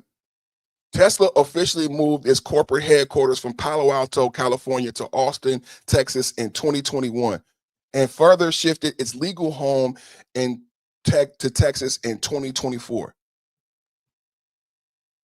Thank you for the ignorant comment, because you don't realize when you make those ignorant comments, you allow the audience to be, you allow the host to be illuminated, and you allow the audience to be educated. So thank you, and double tap for that very, very ignorant comment, right? Because it's not just Tesla, because I'm building my argument. And you just come in just to comment against one thing, but that was a very ignorant comment. Thank you for your ignorant comment, because your ignorant comment allows me to highlight your ignorance, illuminate my brilliance, and educate my audience, right? And it's not just that Tesla. I'm building my argument because I'm saying it's not just Tesla, it's the loss of the oil refineries that makes the outlook in California so bad, and it's blamed on the Democrats and Gavin Newsom. So Gavin Newsom lost Tesla. There was a negotiation between him and Elon Musk. Maybe you don't watch the news. Maybe you were smoking your crack pipe. Maybe you were smoking your purple crack pipe, but there was a negotiation. It was highly publicized. Elon Musk wanted to build in California. I don't know if you paid attention, but I have a nephew who actually worked at Tesla. And the thing about it is we have this violence in Stockton, California. One of the largest mass shootings in 2025 was in Stockton, California, at a child's birthday party where 17 people were shot and 5 children were unalived. I said it had to do with the migrant violence and migrant crime. The mayor of Stockton said, I want to be the test site for Donald Trump's ICE program because we have a unique culture of violence in Stockton, California. I explained to my audience that that unique culture is a migrant culture. And I explained to my audience what a migrant worker is. I'm very well versed on California politics. Tesla left. It's sad that you don't know that. You may not know about the migrant crime in Stockton, California, and why that cultural crime is unique to areas who have migrants, right? Migrants are people who live in Mexico who come to California for a short period of time to work in the fields. The goal and the design was that they only work in the fields temporarily and they go back to Mexico. That's what the term migrant comes from, because they migrate from Mexico to work in the fields in California and they migrate back home. The problem is in Stockton, California, a lot of the migrants never go back home. And without jobs, they turn to crime and drugs and violence. So there's a unique culture of crime in the San Joaquin, in Stockton, and the Central Valley, California. So yes, Tesla did leave. Yes, the oil refineries have left California. Let's get back to the news. Can we get back to the news? New York faced a withdrawal of $73 million in federal highway funding, 4% of its funding, after federal audit found over 50% of sampled non-domicile CDLs were issued in violation of federal law. Now that's just that's crime. That's just over the top. I don't think that's 50%. That, if you know about the history of crime and corruption in places like New York and Illinois, you know, the New York taxi cab company, the Chicago PD, and their corruption, 50% of the licenses go to people that should not have them. They're selling licenses in New York. They're selling the license in New York. Let's keep going. Illinois faces a potential $128 million. Illinois faces a potential $128 million in federal highway funding after audit found nearly 20% of its non-domicile CDLs were issued illegally, according to this Department of Transportation audit. How many people knew that? So that's what the current Transportation Secretary Sean Duffy is dealing with. All of my truck drivers, all of my women, all of the wives of truck drivers in the chat. How do you feel knowing this? And I'm juxtaposing this against Pete Buttigieg. Pete Buttigieg, who was the transportation secretary under Biden when all of this started, all this proliferation, 50% of the licenses. That means Pete Buttigieg did not do shit with Republicans. But You've talked before about Pete Buttigieg did not do anything when he was department secretary. He didn't try to stop any of this corruption. He is the one who leads to the unaliving of Americans. And it was allowed because he's a gay man with a baby. Double tap at the like button. sort of what politics could be, what we all hope it will be again. I mean, these Republicans in Indiana, you probably don't agree with them on much. I don't agree with them on much in terms of their policies, but they knew what was coming if they stood up to Trump. They stood up to him anyways. They decided. No. You don't get to say that. No. You said MAGA was dead. You said MAGA was dead. Why did they stand up to Trump? Why did they? Because they listen to you. They listen to the liberal media. They listen to CNN, and they believe the MAGA was dead. MAGA strong in the chat. But MAGA is alive in the chat. MAGA is strong. They listen to you. Shit. Agree with them on much. I don't agree with them on much in terms of their policies, but they knew what was coming if they stood up to Trump. They stood up to him anyways. They decided, some of them at least, that there are worse things than losing an election. I just wonder how different you think our country and our politics could be if more Republicans had that in them. And do you think, you've been traveling out there and the country, that there are more of them out there? I do. I mean, I see it everywhere I go. We have been going to a lot of more conservative areas. We did a town hall in Oklahoma. It was great. We had about 2,000 people come out. I was in Marjorie Taylor Greene's old district where we had hundreds of people come out, and the Democratic candidate overperformed by about 25 points. Headed to Montana soon, and there are a lot of people on all sides of the aisle who are fed up with the role of money in politics and taking action to do something about it. So I do believe a different kind of politics is possible. Look, Democrats are always going to disagree with Republicans. I'm always going to disagree on a lot of issues with Republicans. But if we're all actually talking about what we believe in, that is better than Republicans repeatedly having to feel pressure to either lose their career or do something wrong because the president is demanding it of them. Who is that? Pangea. Salute to you, Pangea. How you doing? Salute to you. Thank you for the hello. Love you. Let me highlight the comment. I love the hellos. Salute to you. This is Pete Buttigieg. We're looking at Pete Buttigieg talking about the Indiana primary. Pete Buttigieg giving his opinion on the Indiana primary and the fact that MAGA is strong in Trump's influence. This is after Iran. Can we have a real talk? Can we, just a second before to the next video. Just a second. We're going to Trump. I love Trump. This is my boy. But before we go to the next video, can we have a talk about what happened in Indiana? What happened in Indiana? We've been in Iran for over 6 weeks. The Straits of Hormuz have been closed for 4 weeks. We went in Iran February 28th. Now, can we have a real talk? If you keep in perspective what we're talking about, last night there was a Republican primary in Indiana. 5 Trump-backed candidates beat the Republican incumbents.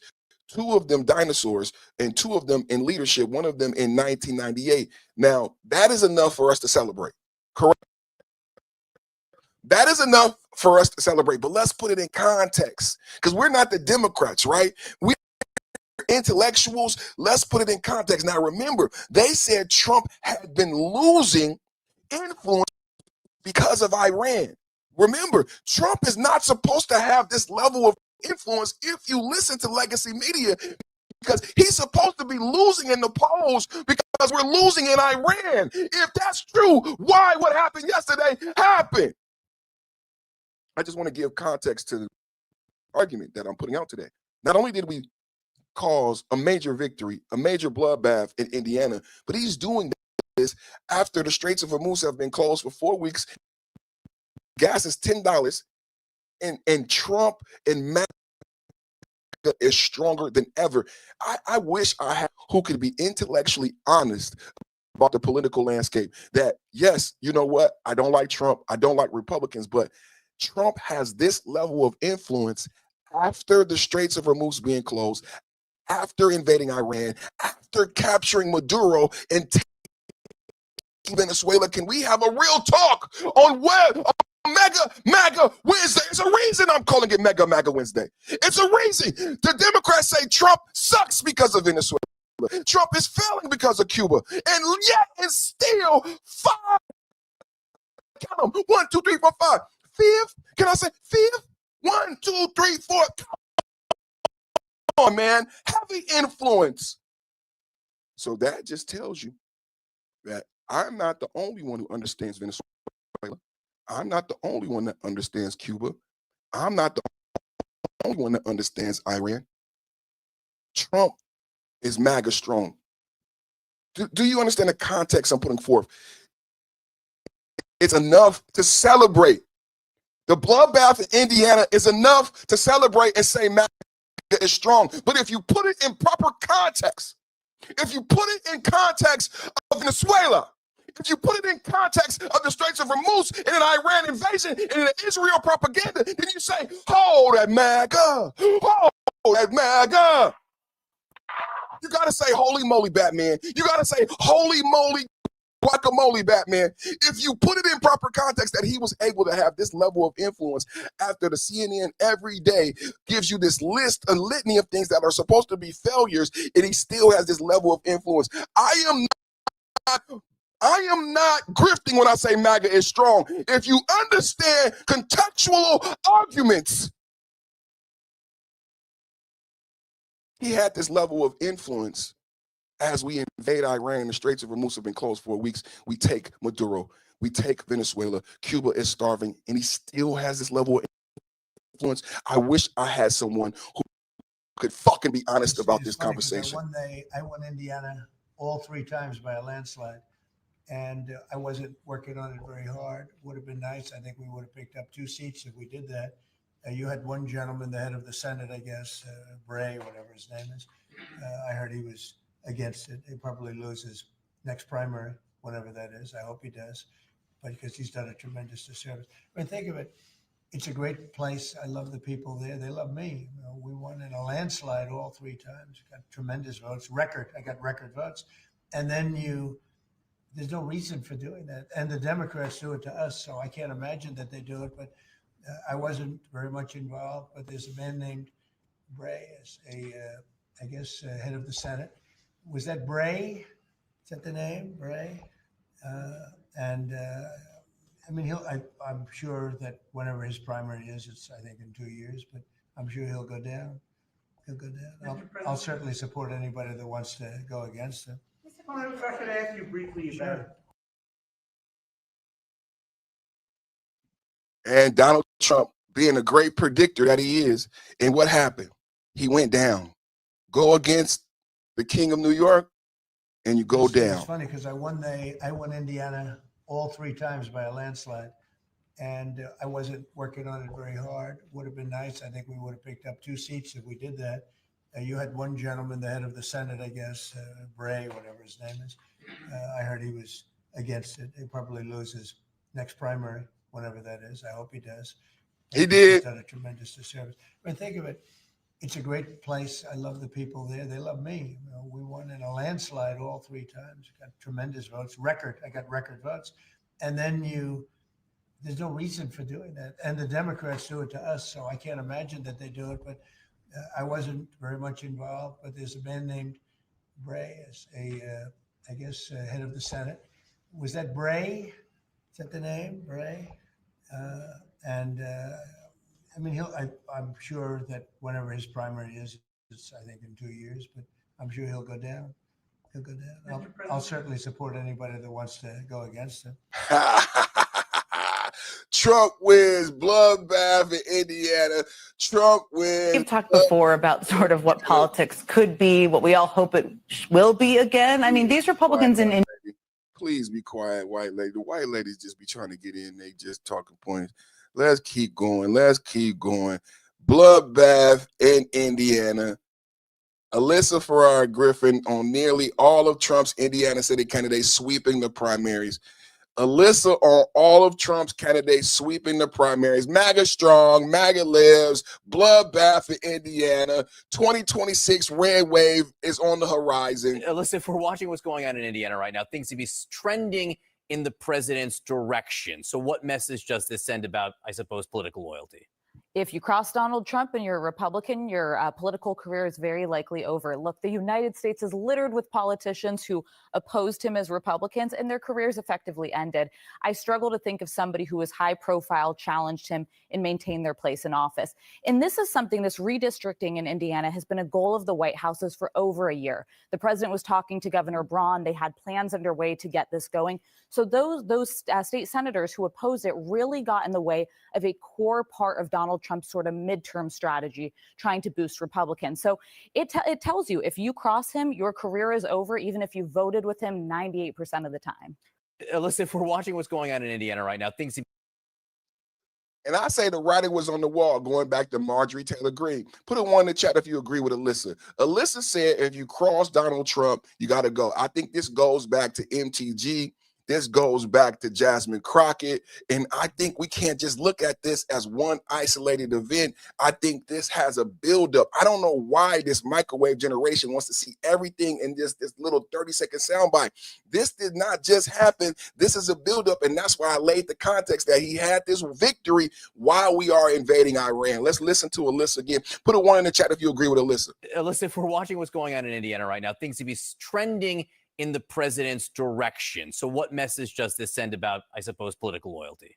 If you cross Donald Trump and you're a Republican, your political career is very likely over. Look, the United States is littered with politicians who opposed him as Republicans, and their careers effectively ended. I struggle to think of somebody who was high profile, challenged him, and maintained their place in office. And this is something, this redistricting in Indiana has been a goal of the White House's for over a year. The president was talking to Governor Braun. They had plans underway to get this going. So those state senators who opposed it really got in the way of a core part of Donald Trump's sort of midterm strategy, trying to boost Republicans. So it tells you, if you cross him, your career is over, even if you voted with him 98% of the time. Alyssa, I argue that goes for Democrats too. And Jasmine Crockett is an example. I argue that goes for Democrats too, and Jasmine Crockett is an example. This is local media. This is local media. This is the Indiana Star. This is a local media outlet on the Trump-endorsed candidates beat powerful incumbent. Double tap, hit the like button. By a Trump-endorsed candidate in this very competitive state Senate district primary. We're here in Bluffton, Indiana. I'm Haley Colombo with Indy Star, and it's around 9 p.m. on election night, and the results are in this Senate race. Senator Travis Holtman from Markle, who's been an influential member of the State House for nearly 2 decades, was defeated by Blake Fichter, who was endorsed by President Trump.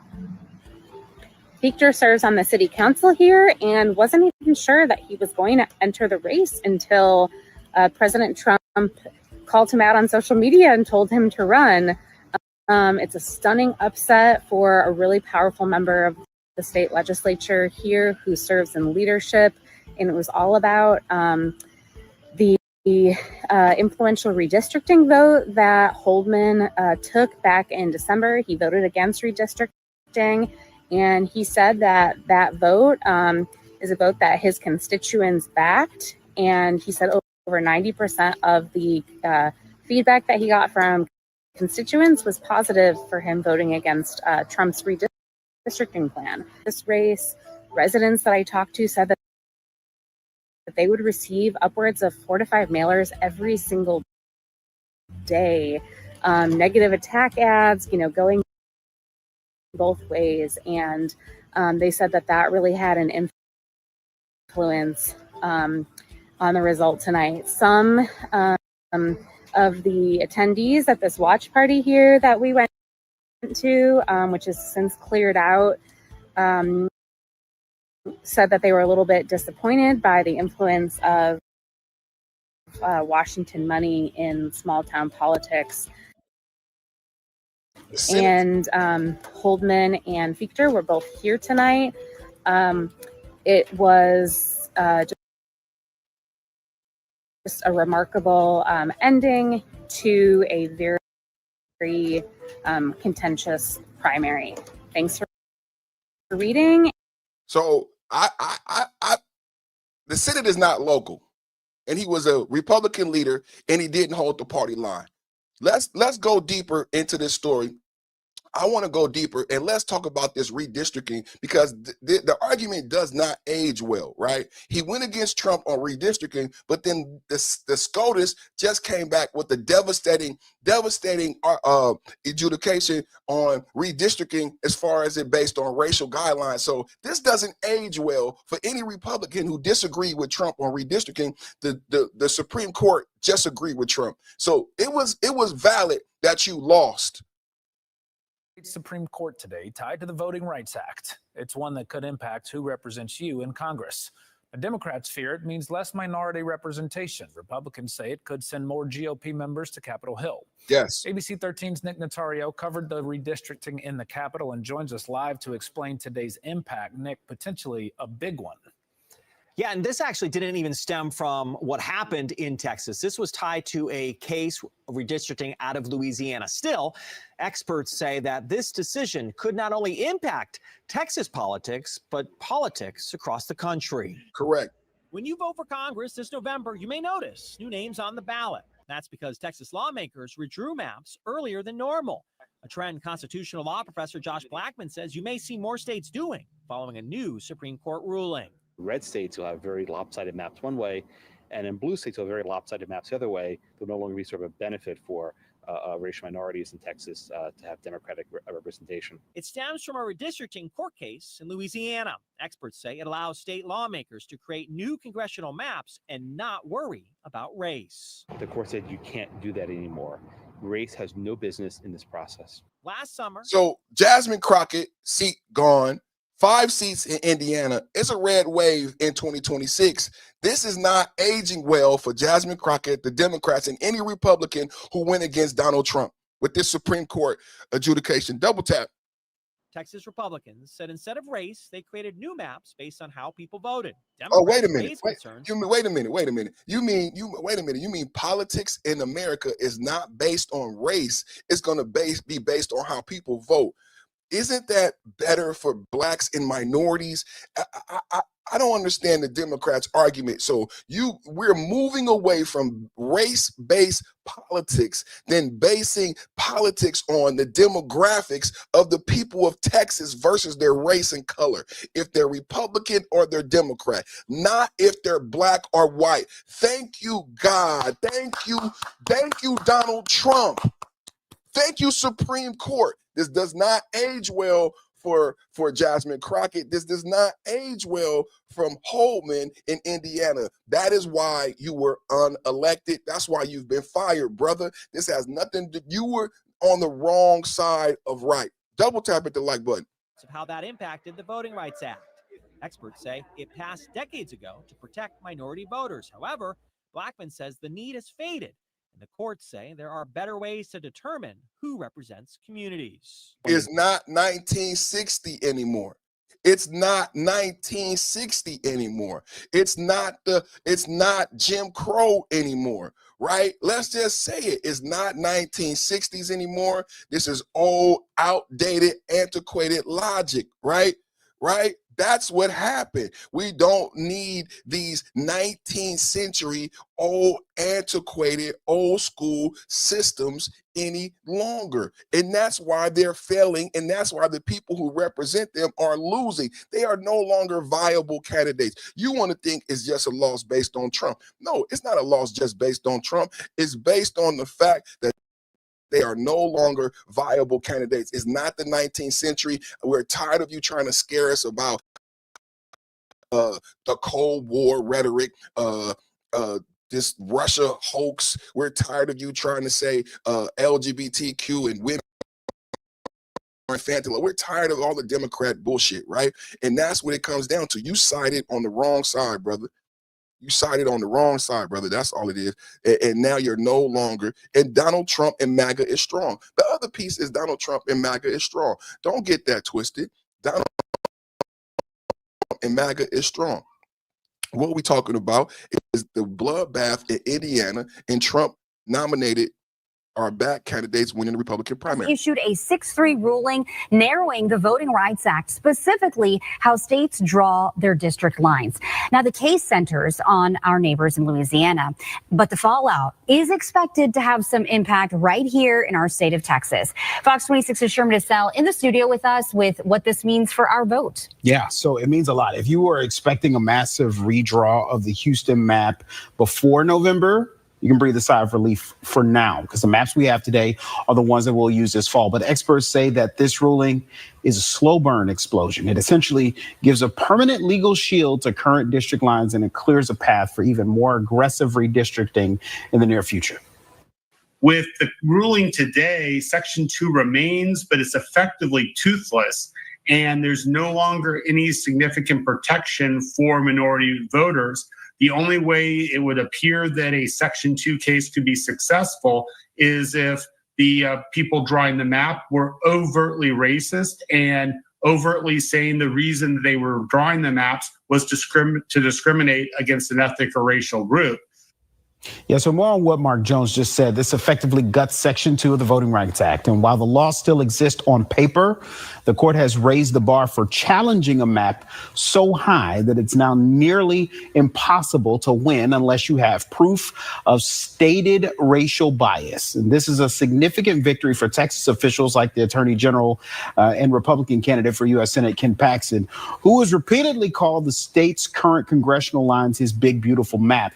He argues that today's decision protects state sovereignty from federal overreach, but Houston-based leaders like State Representative Ron Reynolds calling it a calculated assault on civil rights. And in a statement released this afternoon, he labeled the decision voter suppression in a robe, arguing that it allows partisan actors to pack minority communities into fewer districts and overall to drain their overall influence. Well, Sherman, for the average voter in our area, when are they going to see any changes, if any?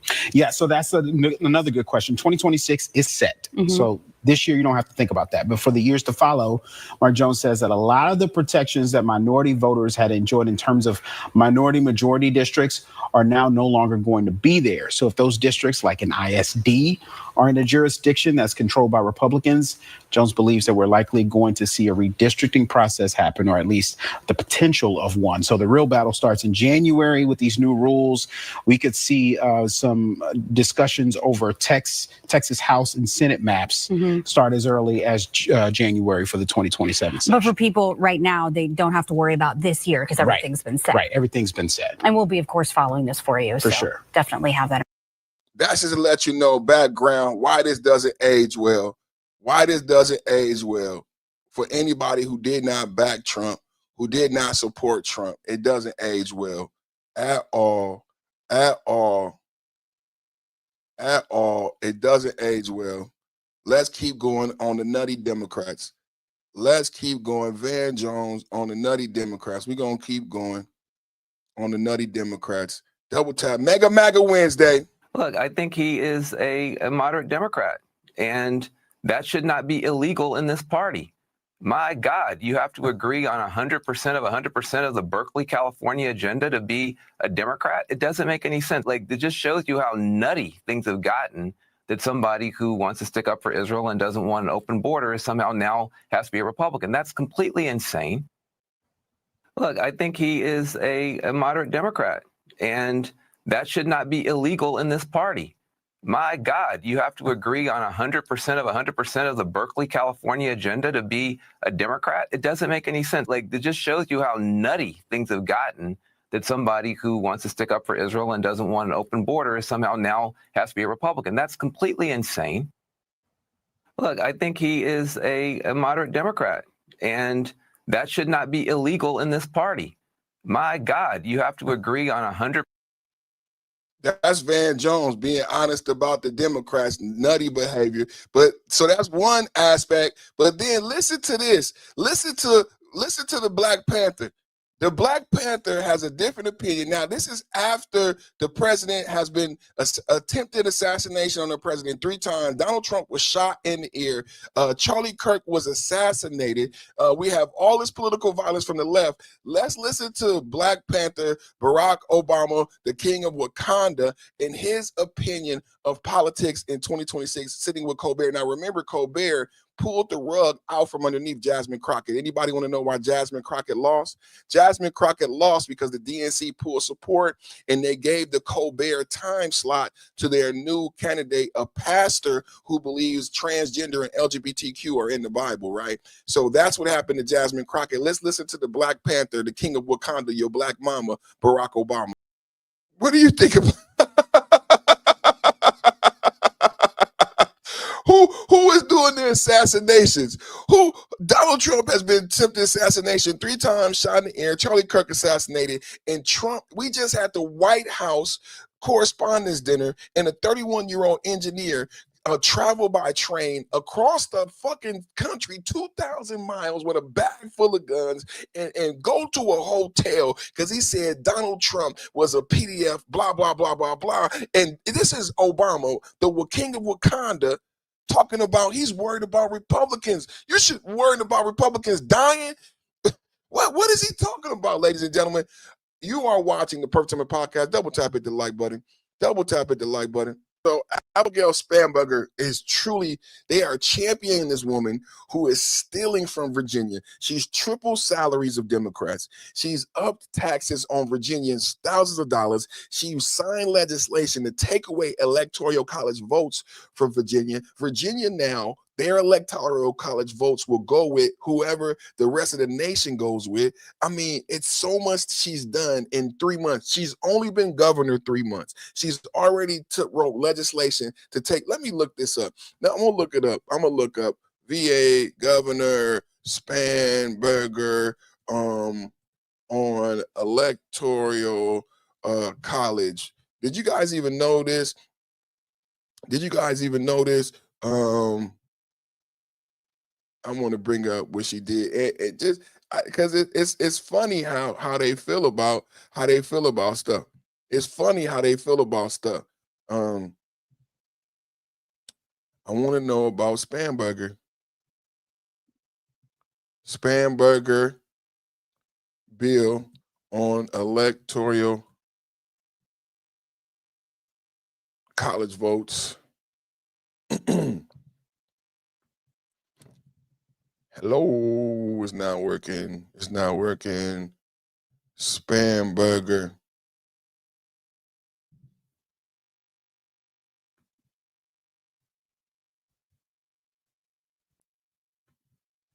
Yes, gimme.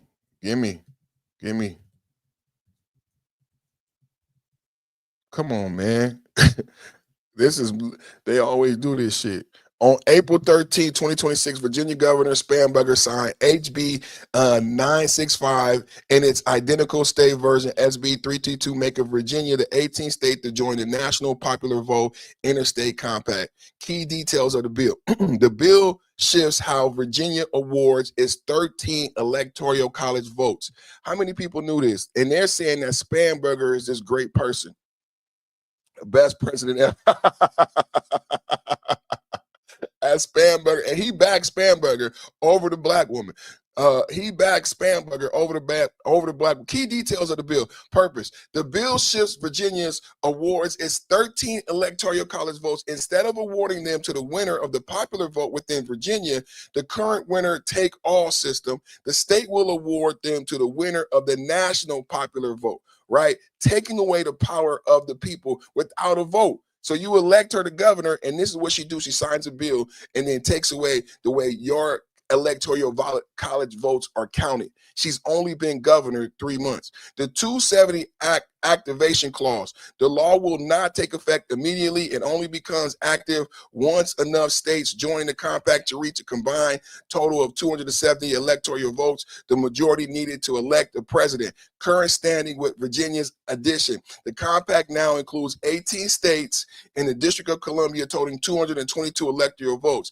This leaves the compact 48 votes short of the 200 votes required for activation. Rationale. Governor Spamberger stated that the move is intended to ensure every person's vote counts the same as every other person's vote, aiming for, do you guys believe this shit? This is what you're dealing with in Virginia. And I don't even think people know what they're doing.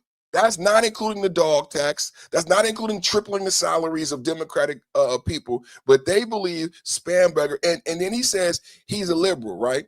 But what I argue is that, no, what he is saying is when he says there's a difference in the Democratic Party, it's not difference between liberal and left. There's a difference between a Democrat and a socialist. The Democratic Party has been taken over by, listen again, and let's break it free. I think, and then they laugh because that is not actually what's happening. That's not what we see in New York, right? When I show you a New York police officer teaching other women, non-Muslim women, how to correctly wear her hijab, I say, why do they need to wear her hijab? They're not Muslim. And why is a police officer? When you see Zohran Mamdani sitting on Muslim rugs and there's no separation of church and state, this is not the difference between liberal and this is socialist. The Democratic Party has been taken over by socialism and socialists on the way to communism. I don't like this laughter because MAGA Republicans see the socialist left. We see the socialist left. Let's listen. Everybody listen. He is claiming the difference in the Democratic Party today is between liberal and left. I argue it's between the socialist, communist left. Remember in Minnesota when they had those rallies, I said they were people walking around and they said, join the Socialist Party. They had clipboards and they were getting the young people in Minnesota to sign up. I said, why aren't they signing them up for the Democratic Party? Why aren't they signing them up for the Democratic Party? At all of these rallies, No Kings rallies, they have young Americans signing up and learning about socialism and joining the Socialist Party. Isn't that true?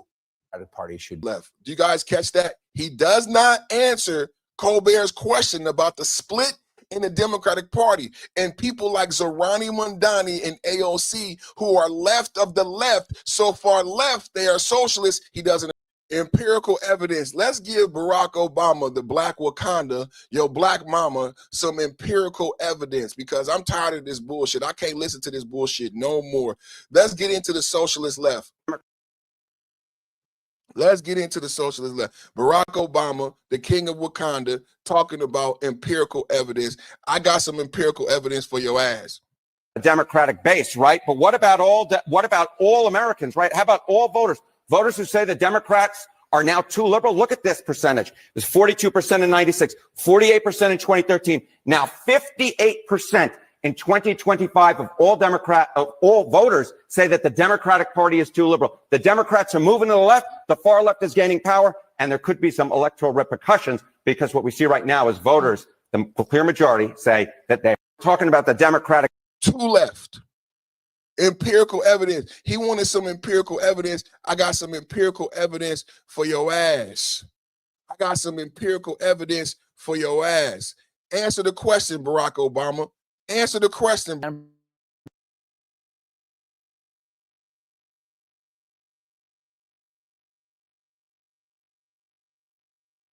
Okay, let's get into it. Let's listen to Zohran Mamdani to my argument. To reset expectations. that I should use this opportunity to encourage the people of New York to ask for little and expect even less. I will do no such thing. The only expectation I seek to reset is that of small expectations. Beginning today, we will govern expansively and audaciously. We may not always succeed, but never will we be accused of lacking the courage to try. To those who insist that the era of big government is over, hear me when I say this. No longer will City Hall hesitate to use its power to improve New Yorkers' lives. They're not listening. Did you hear what he said?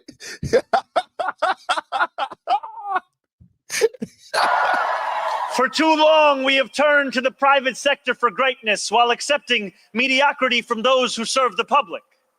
I cannot blame anyone who has come to question the role of government, whose faith in democracy has been eroded by decades of apathy. We will restore that trust by walking a different path, one where government is no longer solely the final recourse for those struggling, one where excellence is no longer the exception. We will transform the culture of City Hall from one of no to one of how. We will. Did you hear what he said? Did you hear what he said? This is socialism. Don't it sound like, oh my God, y'all not hearing it? Answer to all New Yorkers, not to any billionaire or oligarch who thinks they can buy our democracy. We will govern without shame. The Supreme Court said they could. Shame and insecurity, making no apology for what we believe. I was elected as a democratic socialist, and I will.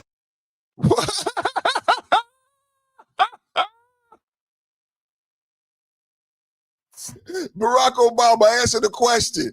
Barack Obama, answer the question. You hear what he said? Barack Obama, answer the question. Barack Obama, answer the question.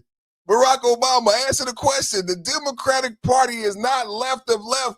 They are socialist. Billionaire or oligarch who thinks they can buy our democracy. We will govern without shame and insecurity, making no apology for what we believe. I was elected as a democratic socialist, and I will govern as a democratic socialist.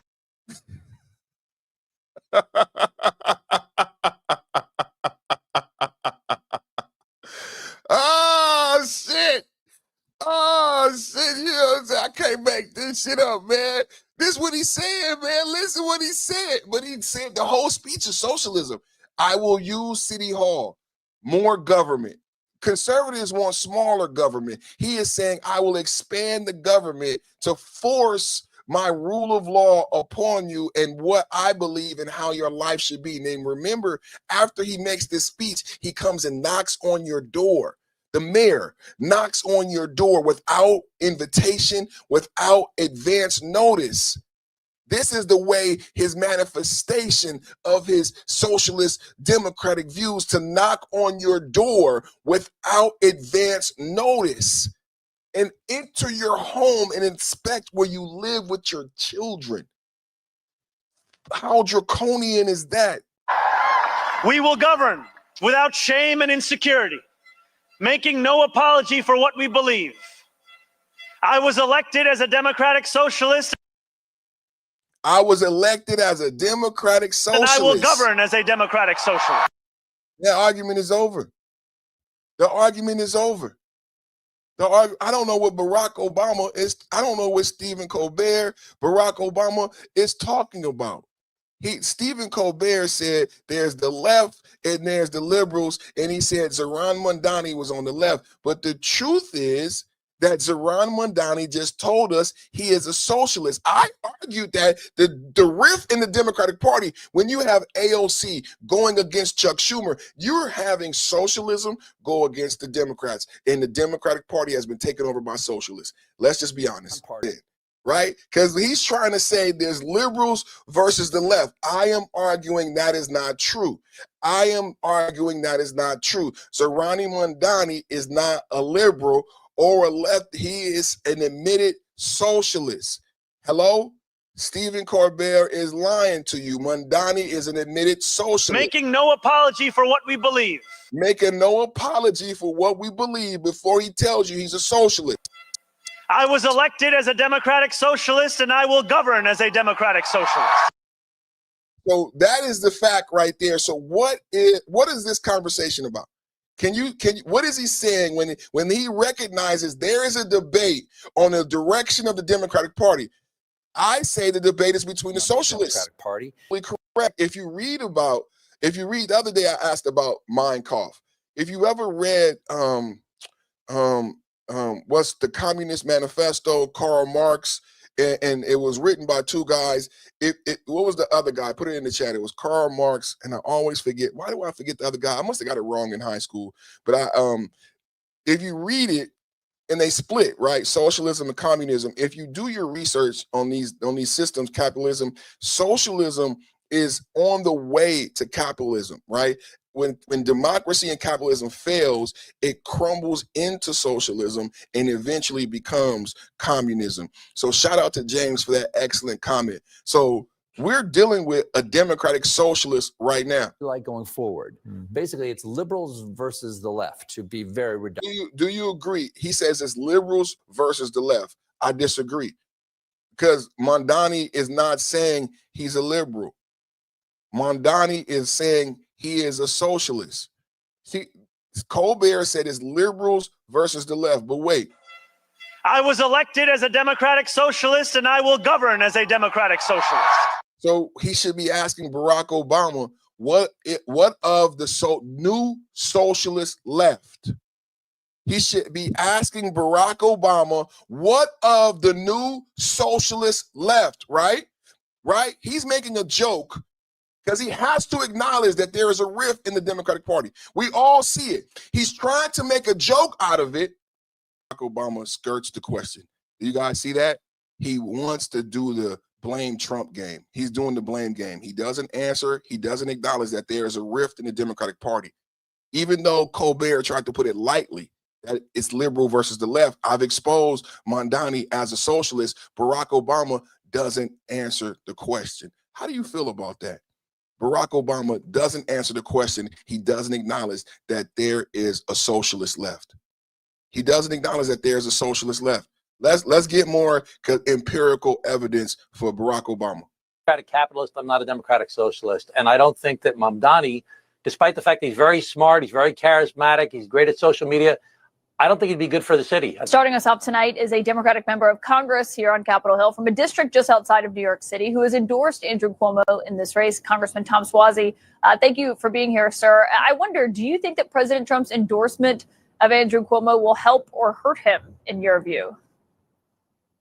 So I don't like that one. So basically what he said is, I'm a capitalist, not a socialist. And this guy is a socialist. Let's get into it. I'm a capitalist, not a socialist. And Mondani is an admitted democratic socialist. You saying he wasn't the unifying voice of a generation that you predicted mere moments ago? Axe, where was the man that you predicted would not slice and dice the other? Look, guys, he started his speech by quoting Eugene Debs, who ran for president of the United States 5 times as the Socialist Party of America candidate. He repeatedly attacked people in Google.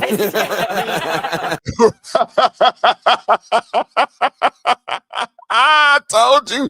I said, listen, it's socialism all over this speech. No, I know my socialists. I keep a close eye on them. I know my socialists. So here's the thing. He went after everybody that he thinks is a problem. People who own things, people who have businesses. He said an interesting quote: no problem too large for government to solve. Or too small. Important. And so when you think of the world that way, that every problem, no matter how small or how large, is something for government to do, let me just decipher this for you. Tax increases as far as the eye can see, which means the people who need to provide jobs to the young people that you say need jobs are going to flee as quickly as they possibly can. I think this was a divisive speech, and he clearly sees the world in terms of the people who are oppressing you and the oppressed. And he said the oppressed are now in City Hall. Oh, are you saying he wasn't the unifying voice of a generation that you predicted mere moments ago?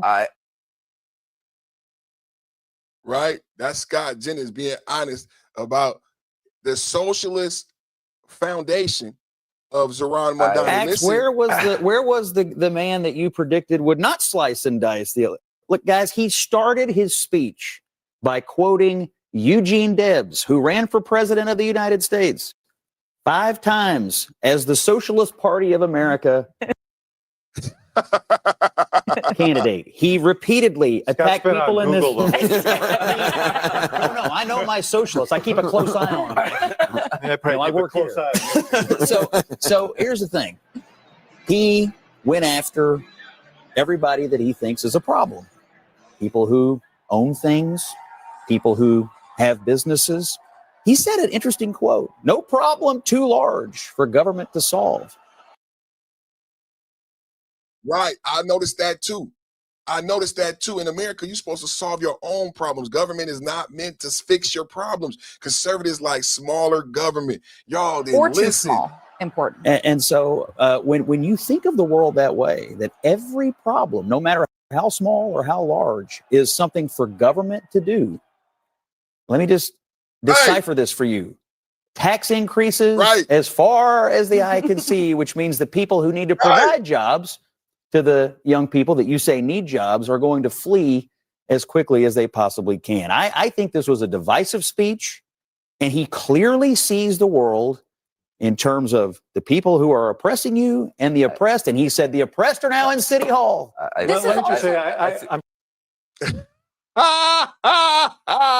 The oppressed are now in City Hall. What can you say? Look at the look on Van Jones' face.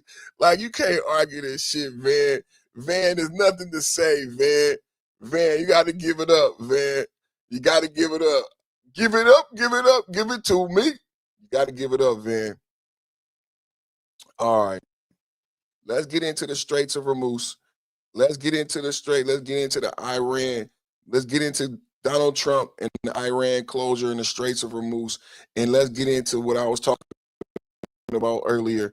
Double tap, hit the like button. We still don't got 100 likes. Let's get the likes up. Van is a joke, man. Van been a joke from the beginning, man. Van been a joke from the beginning, man. Let's get into the Straits of Hormuz.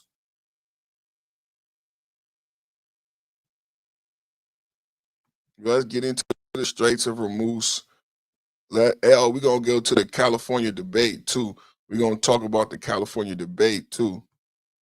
But I want to get to I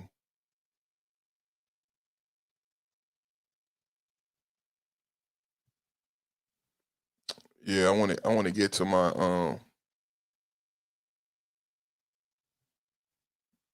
my Straits of Hormuz and then shut down.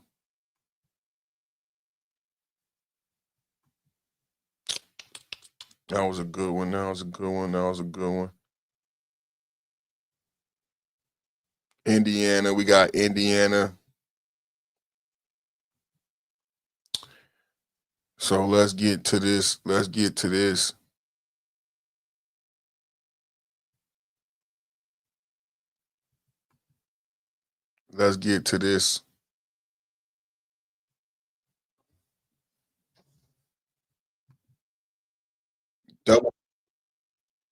Double tap, hit the like button, everybody. Purpose Seven Podcast, back with the blast. We talking about the Straits of Hormuz. U.S. President Donald Trump announced Project Freedom, or the escorting of commercial ships through the Strait of Hormuz by the U.S. military, was to take place. He's now announced on his Truth Social platform that he is pausing the project. He says this is because of the request of Pakistan, as well as U.S. military success. And he says that there is also progress towards trying to end the hostilities with Iran in terms of an agreement. Now, the U.S. president did not specify what progress has been made, and the future of an agreement is uncertain. We do know there has been a running dialogue between the United States and Iran at the working group level with the help of Pakistan acting as an intermediary. What is unclear as well is whether or not Iran has made any concessions. The Secretary of State, Marco Rubio, on Tuesday saying that was necessary in order for there to be any movement towards a settlement or agreement with Iran. So that perhaps may be why the U.S. president, in his Truth Social post, said that while they are pausing Project Freedom, the U.S. blockade of the Strait of Hormuz will remain.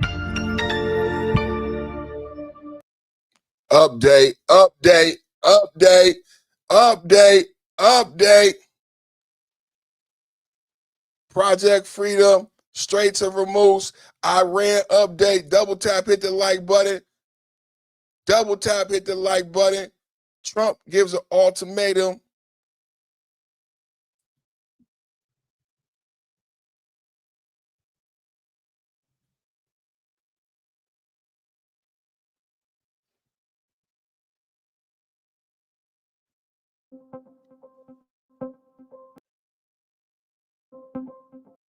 Donald Trump, Truth Social, we have mutually agreed that while the blockade will remain in full force and affect Project Freedom, the movement of ships through the Straits of Hormuz will be paused for a short period of time to see whether or not an agreement can be reached and finalized and signed. This is where I'd talk about what I liked in my first box. If I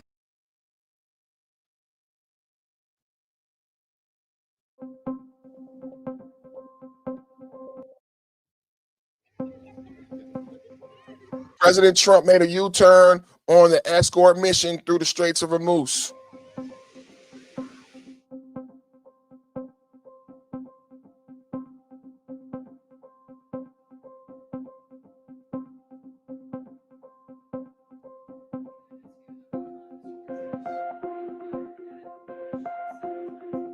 He cited progress toward a peace agreement for pausing the day-old mission that escort ships out of the strait.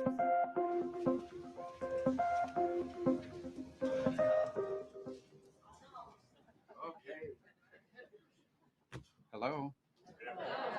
Thank you guys for having me today. The Operation Epic Fury is concluded. We achieved the objectives of that operation. We're now on to this Project of Freedom.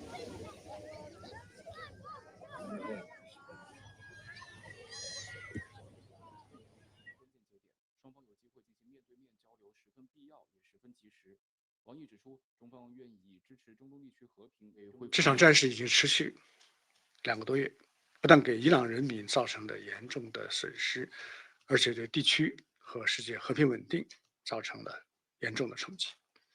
中方对此感到痛惜。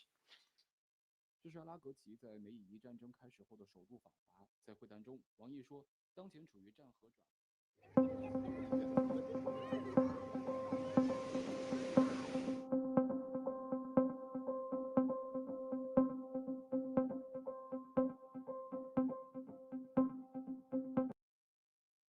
Double tap, hit the like button. So this is where we at, ladies and gentlemen, with the United States and Donald Trump. But he also issued a warning.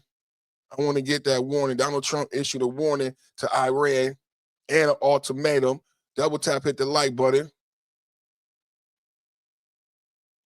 Let me see what I got on the ultimatum. Double tap, hit the like button.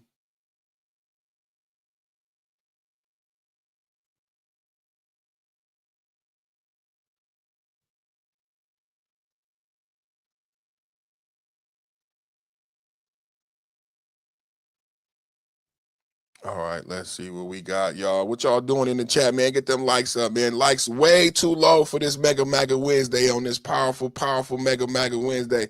Likes is way too low. Let's get the likes up, man. Everybody watching right now, go ahead and like the video, man. We talking about Iran, brand new updates with Project Freedom. I gave an update on Project Freedom on Monday and Tuesday. We giving a brand new update on Project Freedom. We in the Straits of Hormuz. I'm coming to you live from Iran in the Straits of Hormuz. Double tap, hit the like. Has posted this on Truth Social.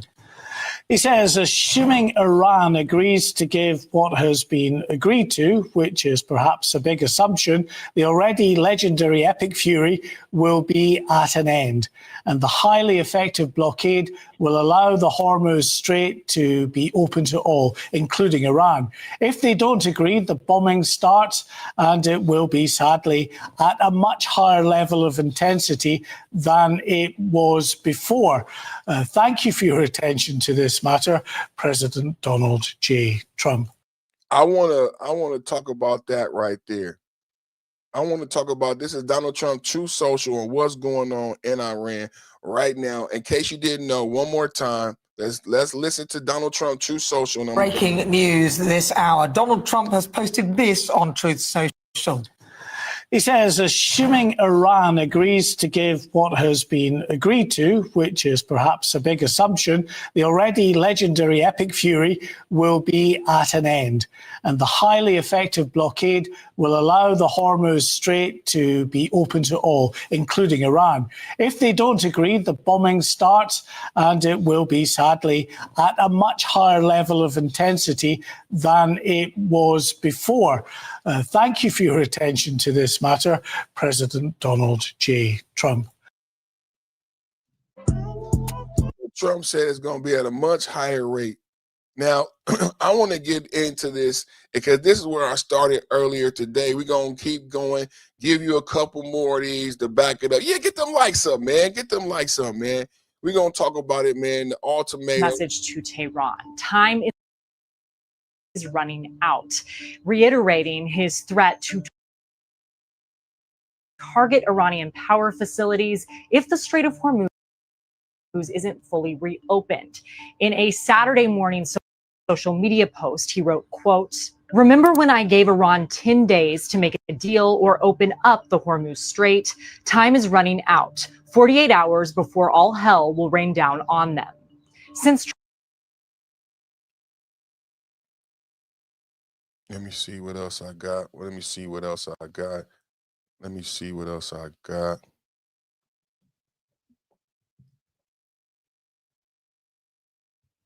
Let me see what else I got.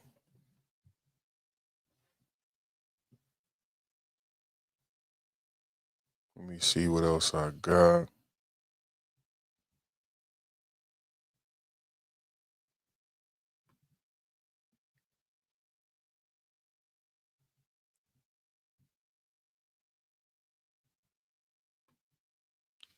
Get the likes up. Get the likes up. Get the likes up. Get the likes up.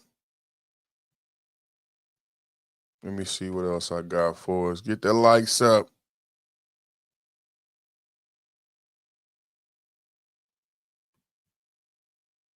Get the likes up. Get the likes up. Get the likes up. We looking for Trump, man. We talking about Trump and Iran, the Straits of Hormuz, and we're gonna get to I got some California debate. The California debate was epic. Did y'all watch the California debate? California debate was epic, man. So we're gonna get to the California debate too. We're gonna get to the California debate too. But first, we're gonna finish this Iran topic, this Trump topic. Trump is the best president in my lifetime, and most of your lifetime. I saw something earlier. You know, I used to talk a lot about Trump, and I used to educate people on a lot about what a lame duck is, right? So I did a lot of education on what a lame duck is, and I saw I don't know if it was Reuters or AP, it might have been the Guardian, but they were saying with what happened yesterday in Indiana, Trump proves that he's not a lame duck. But I said that in 2025. I based that on the big, beautiful bill. There's never been a president to pass $1 trillion legislation in their second term. So if you look at Obama, if you look at Clinton, even if you look at Bush, if you look, Biden didn't get a second term. So if you look at anybody in the recent history of presidents who got a second term, none of them has been prolific as Donald Trump. Nobody got something like a big, beautiful bill passed. I mean, we got the hostages home from Gaza, including bodies and remains. We got a peace agreement. We got a ceasefire in Gaza. We got a ceasefire in Russia. I mean, we got Venezuelan oil. You've never seen the president, and I think sometimes it's such a prolific. He's only been president 14 months. Let's just keep this in mind. He's only been president 14 months. He has a 4-year term.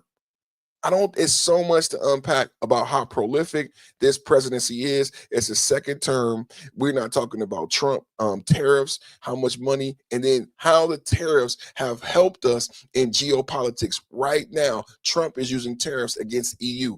Right now, Trump is using tariffs against Cuba, despite the Supreme Court adjudication. So this is the most prolific presidency, period. But if you factor in it's a second term, yeah, Trump is defying what it means to be a lame duck. I say Trump is not a lame duck president. And for most people, when I say he's the best president of your lifetime, for most people, this is the best second term president that they've ever seen.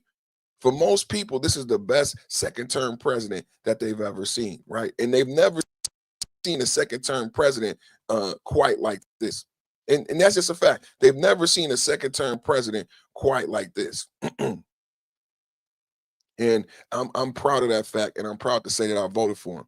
I'm proud of that fact, and I'm proud to say I voted for him. Let's get to the message. Thank everybody for being here. We have so many things to talk about.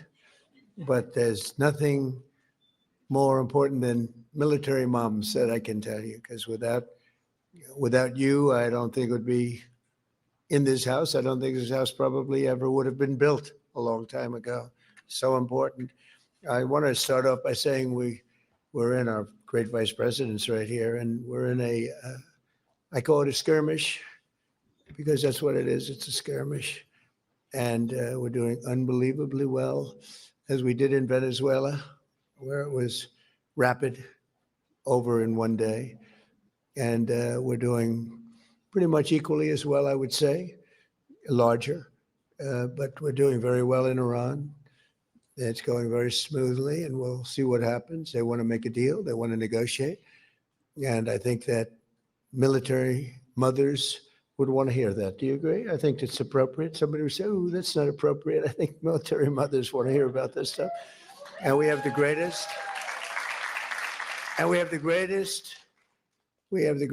military that we've ever had. We have the greatest military in the world by far. There's nobody even close.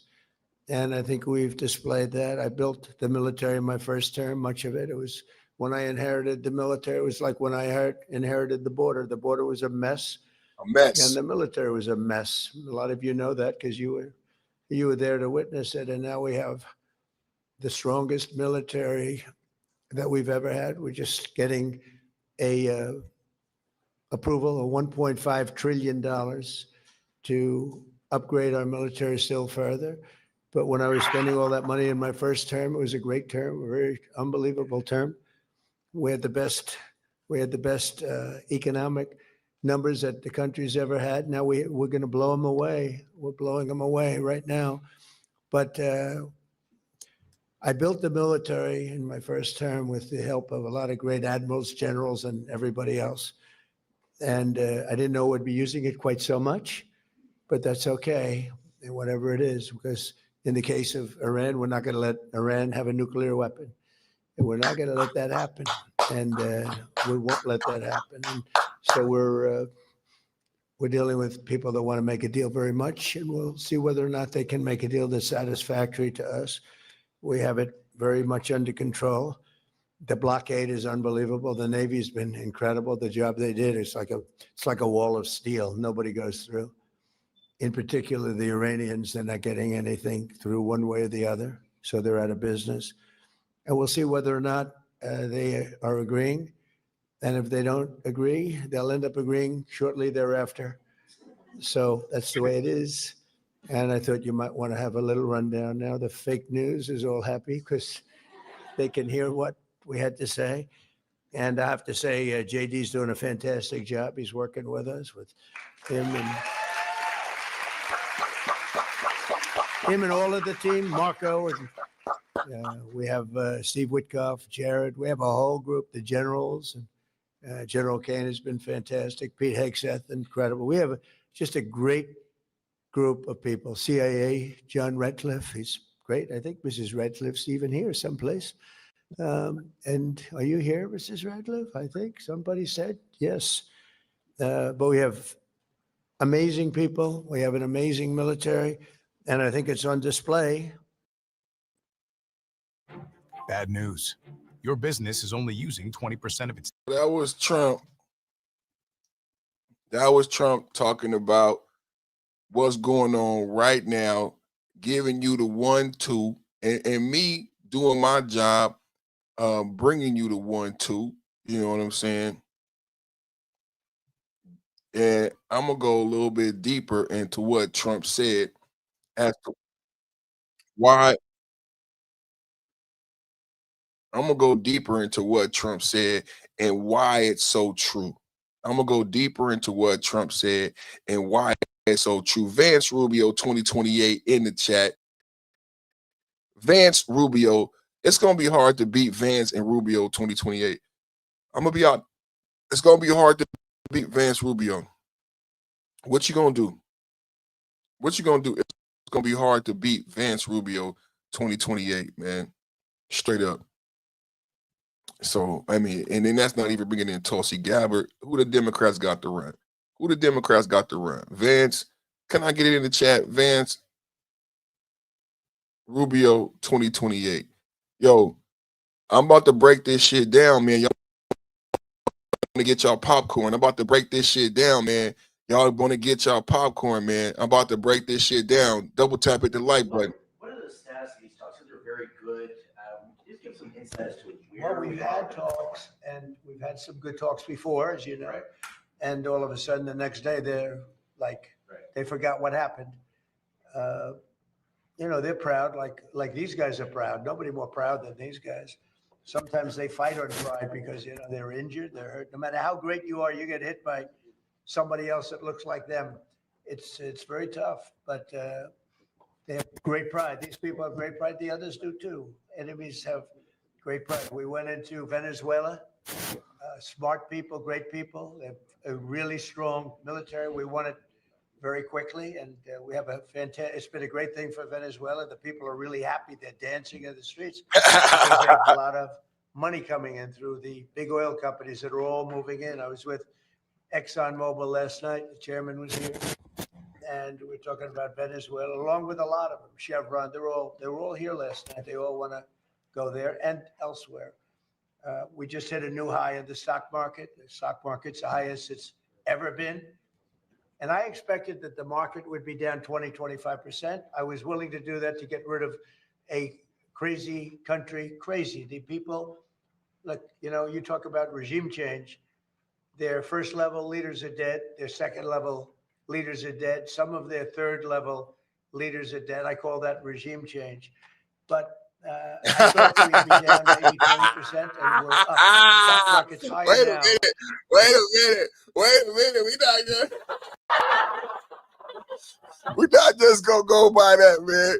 We're not just gonna roll by that. Hey, Trump is the greatest, man. He said that everybody's dead. I call that regime change. Me too, Trump. Double tap hit the like button. President Trump on the status of Iran Operation Epic Fury and now transitioning to Project Freedom. Double tap hit the like button. Talks, and we've had some good talks before, as you know.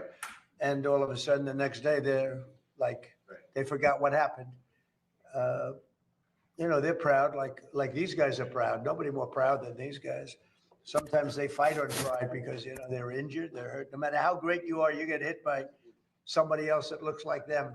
It's very tough, but they have great pride. These people have great pride. The others do too. Enemies have great pride. We went into Venezuela. Smart people, great people. They have a really strong military. We won it very quickly, and we have a fantastic. It's been a great thing for Venezuela. The people are really happy. They're dancing in the streets because they have a lot of money coming in through the big oil companies that are all moving in. I was with ExxonMobil last night. The chairman was here, and we're talking about Venezuela, along with a lot of them. Chevron, they were all here last night. They all want to go there and elsewhere. We just hit a new high in the stock market. The stock market's the highest it's ever been. And I expected that the market would be down 20, 25%. I was willing to do that to get rid of a crazy country, crazy. The people, look, you know, you talk about regime change. Their first level leaders are dead. Their second level leaders are dead. Some of their third level leaders are dead. I call that regime change. But I thought we'd be down maybe 20%, and we're up. The stock market's higher now than when we started this war. And I thought oil prices would go to $200, $250. It's at $100 now. And I think you're surprised, and I'm surprised. But even if it went to 200, it would have been worth it. I understand that. We had just set a record, 50,000 on the Dow, 7,000 on the S&P, a record. And I said, he was prepared for oil to go to 200. He was prepared for oil to go to 200. And people want to say they didn't know what they were doing. He was prepared for 25 points, but instead we have a roaring economy. This is what I was saying earlier. When you look at Indiana, we're talking about the Straits of Hormuz. We're talking about Trump's epic fury. We're talking about Project Freedom. But you got to keep in mind that in Indiana, Trump's 5 candidates just won. Now, what I said earlier is this is a victory for MAGA. Trump wins. Today is MAGA Wednesday. But I want people who don't like Trump to put it in context. Trump had the influence he had yesterday in Indiana with the status of Venezuela, with the status in Iran. You have to put that in context. Wait a minute. We went, because I hear Democrats complaining about Cuba. Right, you would think Trump would not have the sway that he had in Indiana with the news about Cuba, with the news about Venezuela, with the news about $10 gas in California, but yet and still Trump was able to get 5 people that he backed in Indiana to beat Republican incumbents, including Republican leadership. Trump is doing the damn thing. Trump is doing the damn thing. You got to admit that. We're all moving in. I was with ExxonMobil last night. The chairman was here, and we're talking about Venezuela, along with a lot of them. Chevron, they were all here last night. They all want to go there and elsewhere. We just hit a new high in the stock market. The stock market's the highest it's ever been. And I expected that the market would be down 20, 25%. I was willing to do that to get rid of a crazy. For those of you who didn't think Trump planned, for those of you who think Israel was behind the invasion, this is the reality. This is the great negotiator. This is the boss. This is the king of New York, Donald Trump, greatest president ever. Country, crazy. The people, look, you know, you talk about regime change. Their first level leaders are dead. Their second level leaders are dead. Some of their third level leaders are dead. I call that regime change. But I thought we'd be down maybe 20%, and we're up. The stock market's higher now than when we started this war. And I thought oil prices would go to $200, $250. It's at $100 now. And I think you're surprised, and I'm surprised. But even if it went to 200, it would have been worth it. I understand that. We had just set a record, 50,000 on the Dow, 7,000 on the S&P, a record. And I said, I hate to do this, but we have to make an excursion down to Iran because we can't let them have a nuclear weapon. Look, and this is very simple. Iran cannot have a nuclear weapon because as tough as they are, we want to keep them alive. We want to keep all of you alive. Iran cannot have a nuclear weapon, and they won't. And they've agreed to that, among other things. Yeah. Get the confidence to make better. And they've agreed to that, among other things. Double tap, hit the like button. Iran cannot have a nuclear weapon, and they have agreed to that, among other things. Straight up. And if they don't comply, we will bomb our little hearts out. If you don't understand, if they don't comply, we will bomb our little hearts out, right? Double tap, hit the like button. I'm just giving up that good information here on the Perfect Timber Podcast, back with the blast, in and out with a dash. Double tap, hit the like button. Double tap, hit the like button. We are I love it. Marco Rubio has stated Operation Epic Fury is over. Operation Epic Fury is over. We have won. Epic Fury is concluded. We have moved on to Project Freedom, and Project Freedom has been put on pause because Trump and Marco Rubio believe they will get a peace agreement. If they don't get a peace agreement, then it's bombs over Baghdad. Trump has said that Operation Epic Fury has been completed. We have destroyed the leadership. We have destroyed the Navy.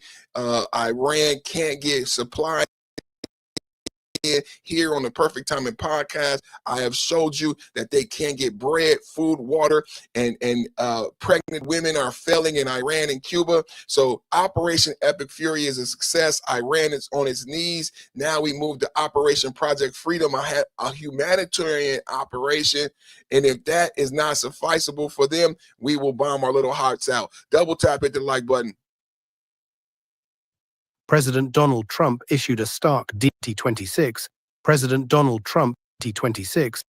On Wednesday, May 6, 2026, President Donald Trump issued a stark deal or death ultimatum to the Iranian leadership. Amidst growing rumors of a secret one-page memorandum to end the conflict, the president signaled that while he is ready to lift the highly effective blockade of the Strait of Hormuz, he is equally prepared to launch a campaign of unprecedented aerial devastation. Trump says, assuming Iran agrees to give what has been agreed to, the already legendary Epic Fury will be at an end, and the highly effective blockade will allow the Hormuz Strait to be open to all, including Iran.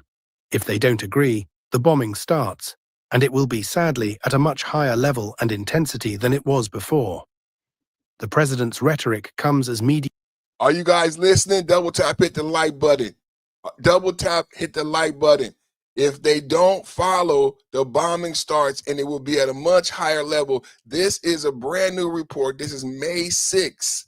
Today is May 6th. May the 4th be with you. It was on Monday. This is a May 6th update. Operation Epic Fury concluded. Project Freedom. And now we're going to bomb us over Baghdad. Double tap at the like button. 2026, President Donald Trump issued a stark deal or death ultimatum to the Iranian leadership. Amidst growing rumors of a secret one-page memorandum to end the conflict, the president signaled that while he is ready to lift the highly effective blockade of the Strait of Hormuz, he is equally prepared to launch a campaign of unprecedented aerial devastation. Trump says, assuming Iran agrees to give what has been agreed to, the already legendary Epic Fury will be at an end, and the highly effective blockade will allow the Hormuz Strait to be open to all, including Iran. If they don't agree, the bombing starts, and it will be, sadly, at a much higher level and intensity than it was before. The president's rhetoric comes as mediators from Pakistan suggest that a breakthrough may be imminent.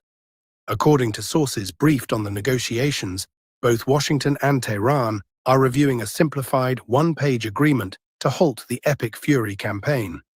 However, the president's post left. I think that's the first time. I think that's the first time. Let me look that up.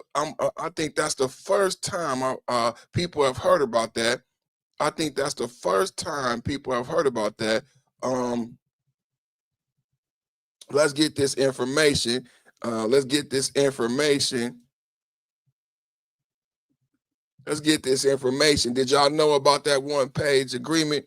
Iran reviewing U.S. proposal to end war. Double tap, hit the like button. Iran reviewing U.S. proposal to end war. And I'm going to get you the details.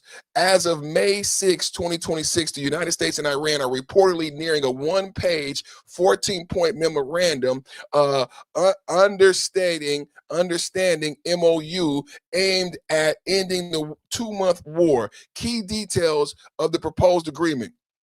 Negotiated by U.S. envoys Steve Witkoff and Jared Kushner. Now, keep in mind, these are the same individuals who negotiated the peace agreement in Gaza, the 26-point peace plan, and who were in Abu Dhabi in trilateral talks with Russia, negotiating a 21-point peace plan when Starmer and Macron gave Zelensky missiles to bomb Russian oil facilities. And now the EU, Starmer and Macron is helping the Ukraine's cut underwater oil pipelines of Russia. Just to give you a background of Steve Witkoff, Jared Kushner, and the Trump administration, let's get to it. Key details. Now, what I'm giving you are the details of the one-page agreement that Trump just mentioned in the report that I just played. Again, we're talking about peace in the Middle East. Operation Epic Fury is concluded, and Trump on a one-page agreement. Let me get this big and pretty for y'all. Let's get this big and pretty. Let's get this big and pretty for y'all. I want y'all to be able to participate. What we talking about here? What we talk as of May 2026. Everybody watching, this is as of May 2026. The United States and Iran are reportedly nearing a one-page memorandum, a MOU, to end the war. Key details of the proposed agreement. This is the headline breaking news. This is May 6th. You're hearing this here first. I'm the first one with this information. You're hearing this here first. Key details of the proposed agreement. Negotiated by U.S. envoy Steve Witkoff and Jared Kushner. That's Trump's daughter's husband, alongside Iran. Draft. The memorandum includes the following pillars: end of hostilities, a formal declaration to end the war throughout the region, including in Lebanon, home of Hezbollah. 30-day negotiation window. Signing the memo would trigger a 30-day period, finalizing details on nuclear restriction, unfreezing assets, and permanently securing measures. Nuclear, a moratorium. Iran would commit to a moratorium on nuclear enrichment and ship its stockpile of highly enriched uranium out of the country. Sanctions relief. In exchange, the U.S. would lift certain sanctions and release billions of dollars in frozen Iran funds. Straits of Hormuz. Both nations. Oh my goodness, this is what happens. Come on, man, losing the momentum here. Both nations will gradually lift restrictions on shipping, naval blockades, and vital waterways. Current status and reactions. U.S. stance. President Donald Trump paused a naval mission, Project Freedom, to reopen the Straits of Hormuz, citing great progress. However, he warned that if the deal is not reached, U.S. forces will resume bombing at a much higher level and intensity. Iranian stance. Tehran is currently reviewing the proposal, but has given mixed signals. Double tap, hit the like button. Market impact. Optimism over the potential deal caused global oil prices to plunge. Brent crude falling below $100 a barrel for the first time in weeks. Double tap, hit the like button. So this is the first time breaking news that people are hearing about a peace agreement and a one-page agreement with 14 points. And Jared Kushner, Steve Witkoff, the same individuals, double tap, hit the like button, who got us peace in Gaza and who are working on a peace agreement in Russia. And this is when NATO really, if you want to know about geopolitics and you want to know when NATO actually began to crumble, we can go back to a lot of different things. But while we were in peace talks in Abu Dhabi, if you follow the news, if you listen to my channel, if you like, share, and subscribe, everybody right now, double tap, hit the like button, like, share, and subscribe. If you listen to my channel, then you know about these peace agreements. You know about the peace agreement in Gaza. You know about the trilateral peace talks in Abu Dhabi. Here on my channel, we nicknamed them the Abu Dhabi Denali Lobby. That's what I was calling it, the Abu Dhabi Denali Lobby, with Steve Witkoff and Jared Kushner, and we had a peace plan. The number 1 and 2 to get peace in Ukraine, and Trump already agreed, and it's just like Iran peace agreement. The number 1 and 2, Putin said Ukraine could never be part of NATO and never have a nuclear missile. Trump agreed to that. But you know what was number 2? The Ukraine has to get rid of all of the Nazis. That's what we were negotiating in Abu Dhabi, a peace agreement with Russia, when the NATO allies turn their back on us and continue to bomb Russia because they want to lie to Americans and say Americans have something to fear. We have nothing to fear in Russia. Does everybody in America understand? We are not Europe. We are not no longer connected. We no longer have a romance with Europe. We are not France. We are not the EU. Fuck, UK is not even the EU. Double tap, hit the like button. I said the UK is not even the EU. I talked about a UK non-EU citizen the other day. So the romance is done. We are no longer in love. We spend $300 billion in the Ukraine. So far in Iran, we've only spent $25 billion. How many people are truly paying attention to the geopolitics? We spent $300 billion, and that's by modest estimates, in the Ukraine. Putin has said the red line hasn't changed. No nuclear weapon, no NATO, and no Nazis. We've only spent $25 billion in Iran. Trump just said we got $1.5 trillion. Pete Hegseth, the Department of War, just asked for $1.5 trillion. My question has been, what happens in Iran if we spend $300 billion? Right now, Iran is starving. Right now, the Straits of Hormuz is closed. Right now, Iran wants to make a deal because shit is so bad, and it's been bad for 10 months going back to the 12-day war. Inflation, starvation did not start February 28th. Iran has been dealing with a breakdown of the social contract for years now. They killed 35,000 of their own people because the protests were so bad. So really, what's going on? Double tap, hit the like button. I'm going to give you the news. Double tap, hit the like button. This is Donald Trump. May 6th. This is up to date. May 6th, 2026, President Donald Trump issued a stark deal or death ultimatum to the Iranian leadership. Amidst growing rumors of a secret one-page memorandum to end the conflict, the president signaled that while he is ready to lift the highly effective blockade of the Strait of Hormuz, he is equally prepared to launch a campaign of unprecedented aerial devastation. Trump says, assuming Iran agrees to give what has been agreed to, the already legendary Epic Fury will be at an end, and the highly effective blockade will allow the Hormuz Strait to be open to all, including Iran. If they don't agree, the bombing starts, and it will be, sadly, at a much higher level and intensity than it was before. The president's rhetoric comes as mediators from Pakistan suggest that a breakthrough may be imminent. According to sources briefed on the negotiations, both Washington and Tehran are reviewing a simplified one-page agreement to halt the Epic Fury campaign.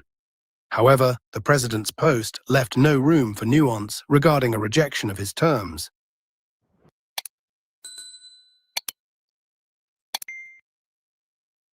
So we have a peace agreement on the table, and NATO is done. NATO is done. NATO is no longer an ally. All of you who have this romance with the monarchy, that is 19th century antiquated logic and thinking. We are no longer in the 19th century. America is no longer a majority white country. Hello, I understand your argument. America will never be a majority white country ever again. In 2045, America will be a majority minority country. The relationship with Europe is done. The romance with Europe and the monarchy is done. And like I said, Europe is done with Europe. That is Brexit. See, this ignorance, this racist ignorance leaves out facts. Spain is a free rider. Spain doesn't even pay into NATO. NATO doesn't even pay more than 2%.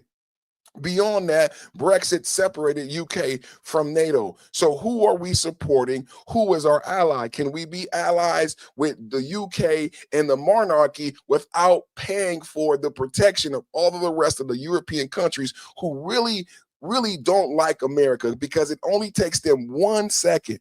I've noticed this: Italy, Spain, France, it only takes them one news cycle to say fuck America. So these are not friends by any measure. My mother taught me that these are called fair weather friends. These are sometimers. You're watching the Perfect Timing podcast, not the Sometiming podcast. These are not friends. These are not allies. These are sometimey bitch ass niggas. These are sometimey bitch ass niggas. They are not allies. They are not friends.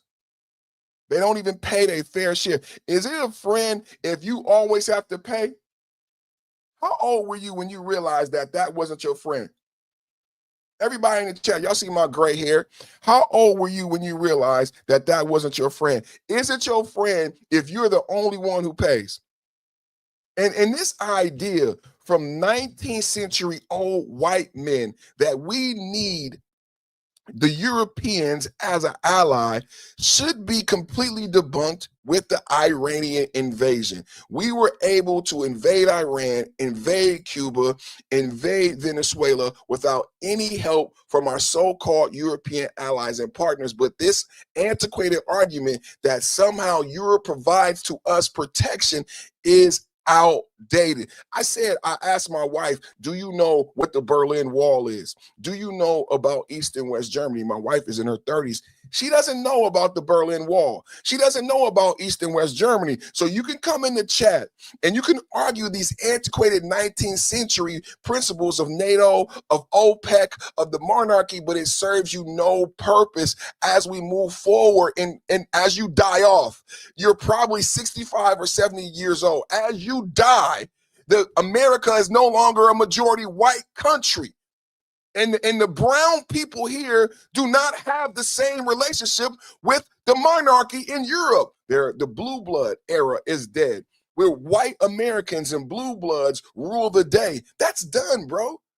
The love affair with Europe, it's done, bro. It's done, bro. It's done, bro. So you can take that bullshit to another channel because we are way too intellectual for your fake fear mongering. My wife doesn't even know about the Berlin Wall. She doesn't even know who Gorbachev is. She doesn't know about these Cold War 19th century antiquated paradigms that are dying. There's a new West. There's a new West. There's a new West.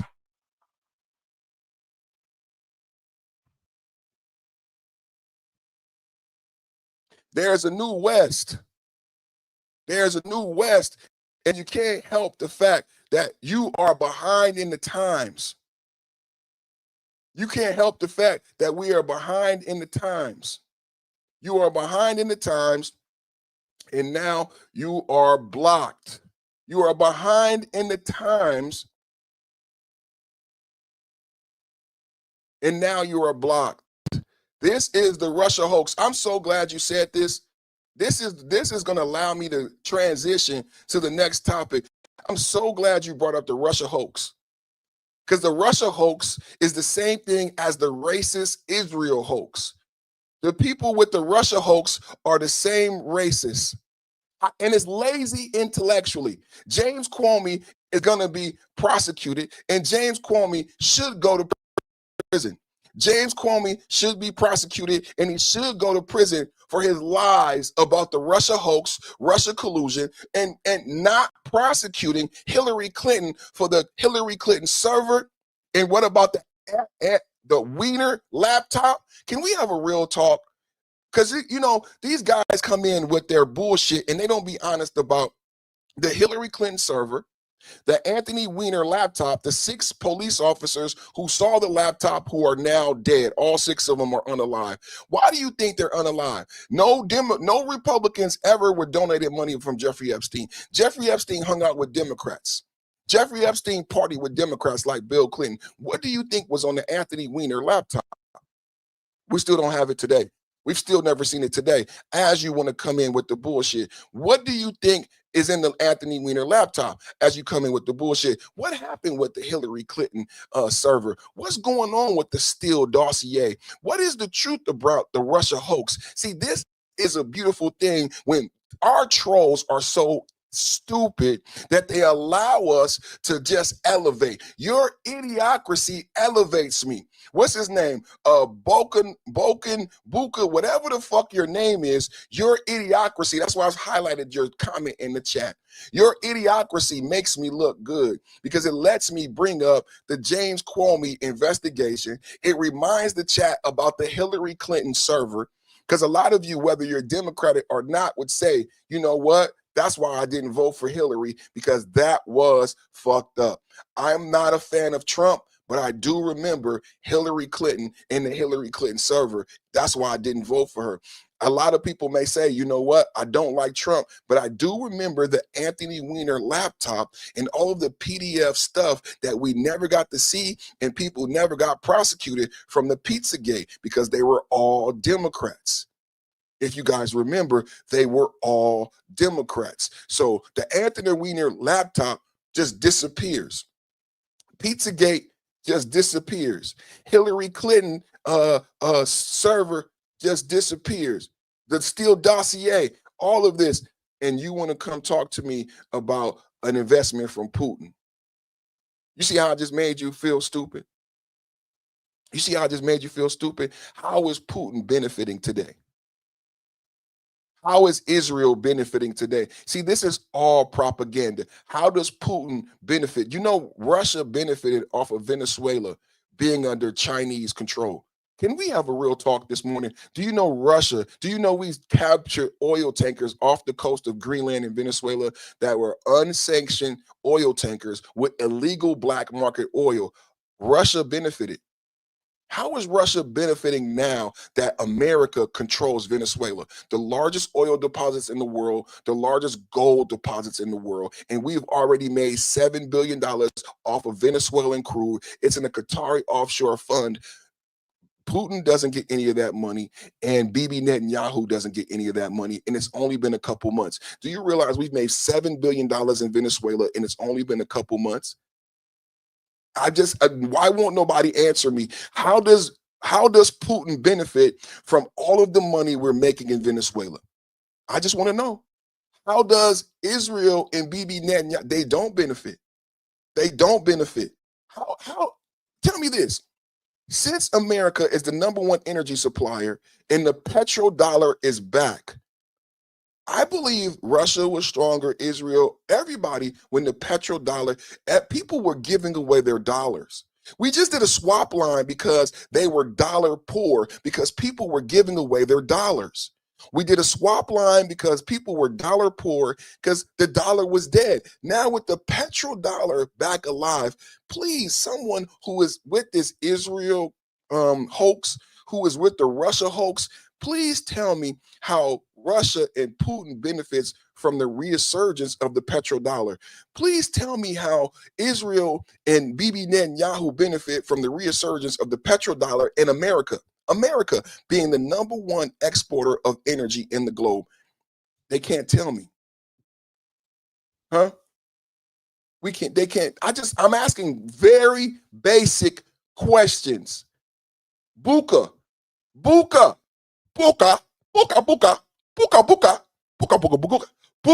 You can't answer me, Buka. You the one that said this is the best investment Putin ever made. This is the best investment Putin ever made, right? Please tell me, Buka.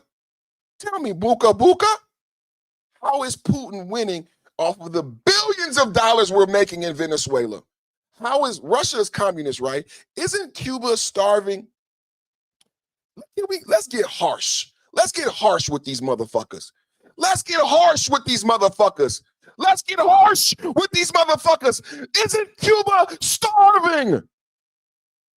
How does Russia feel about Cuba, communist Cuba, starving, children starving, pregnant women can't have babies? How is Russia winning when we make Cuba suffer?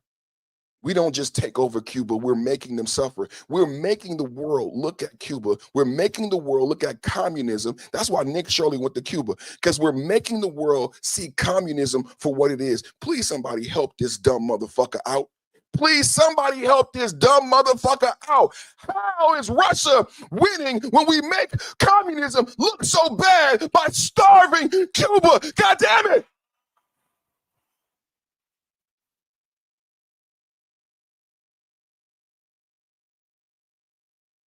I just had to make that argument for Buka. Now I'm going to block your stupid ass. Now I'm going to block your stupid ass because you haven't said shit, because you can't answer, because you don't know shit about geopolitics. You came here to troll. But I used you. Now I'm going to do my Call Me update. I used you, Buka. I use you. That's what you do with idiots, Buka. You are a useful idiot, Buka. Haven't you heard that term? All of you Democratic trolls are useful idiots, and I thank you for your comment, for your views, for your support. James Comey, the former director of the FBI, was again indicted. Woo, woo! It's the sound of the police. Woo, woo! I'm kicking ass, man. I feel good. The podcast feel good. I'm so happy, you guys. I'm gonna be honest, it feel good, y'all. Don't it feel good? It feel good. It sound good. I'm happy. The information is flowing. People are learning. Oh man, come on. James Comey, the former director of the FBI, was again indicted recently, this time for putting on his social media a picture of seashells that were arranged to convey a message threatening Donald Trump. But here's the problem. James Comey says that he was just walking along the beach and he happened to see this message and he didn't quite know what it meant. We're walking on the beach and saw those numbers in shells on the beach. You didn't do this, somebody else did this. Yeah, somebody else did it. We were on a walk preparing for this I week. want in the chat if you believe Comey. I believe he's lying. I believe he's lying. Put a 1 in the chat if you believe Comey. I believe he's lying. Double tap hit the like button. Put a 1 in the chat if you believe Comey did not organize these shells. 86-47. And then I want to know from you, what does 86 mean? Right. Roll out of my book. Yeah. She looked at it and said, why'd someone put their address in the sand? All right. And then we stood at it trying to figure, looked at it, trying to figure out what it was. Well, why would he put something on social media if he didn't know what it meant? But it's in a larger context. It's really disturbing. Remember that he went before the House Judiciary and Oversight Committee and he testified about all the aspects of the Russian collusion case and all of the misadventures of the FBI. On 245 occasions, James Comey said, I don't know. I don't remember. I can't think of anything. In other words, he deliberately stonewalled a congressional investigation while he was under oath. I don't know to the degree which the DOJ will be able to file an indictment that sticks and will have an actual trial. But that said, what James Comey did to the FBI in numerous occasions was a betrayal of his office and a betrayal of the United States. Agreed. Agreed. Put a 1 in the chat if you agree Comey should be indicted. Put a 1 in the chat if you believe Comey should be indicted. Let's go back. Let's run it back. The Steele dossier, Russia hoax, but let's not leave out the Anthony Weiner laptop. Let's not leave out Pizzagate. You know, YouTube doesn't want me to bring up Pizzagate. YouTube doesn't want me to bring up the Anthony Weiner laptop. YouTube doesn't want me to bring up the Hillary Clinton server, but we can't leave these things out because this is the reality of politics in 2026. Hillary Clinton got away with the crime. Hillary Clinton got away with the crime. Can we talk about it?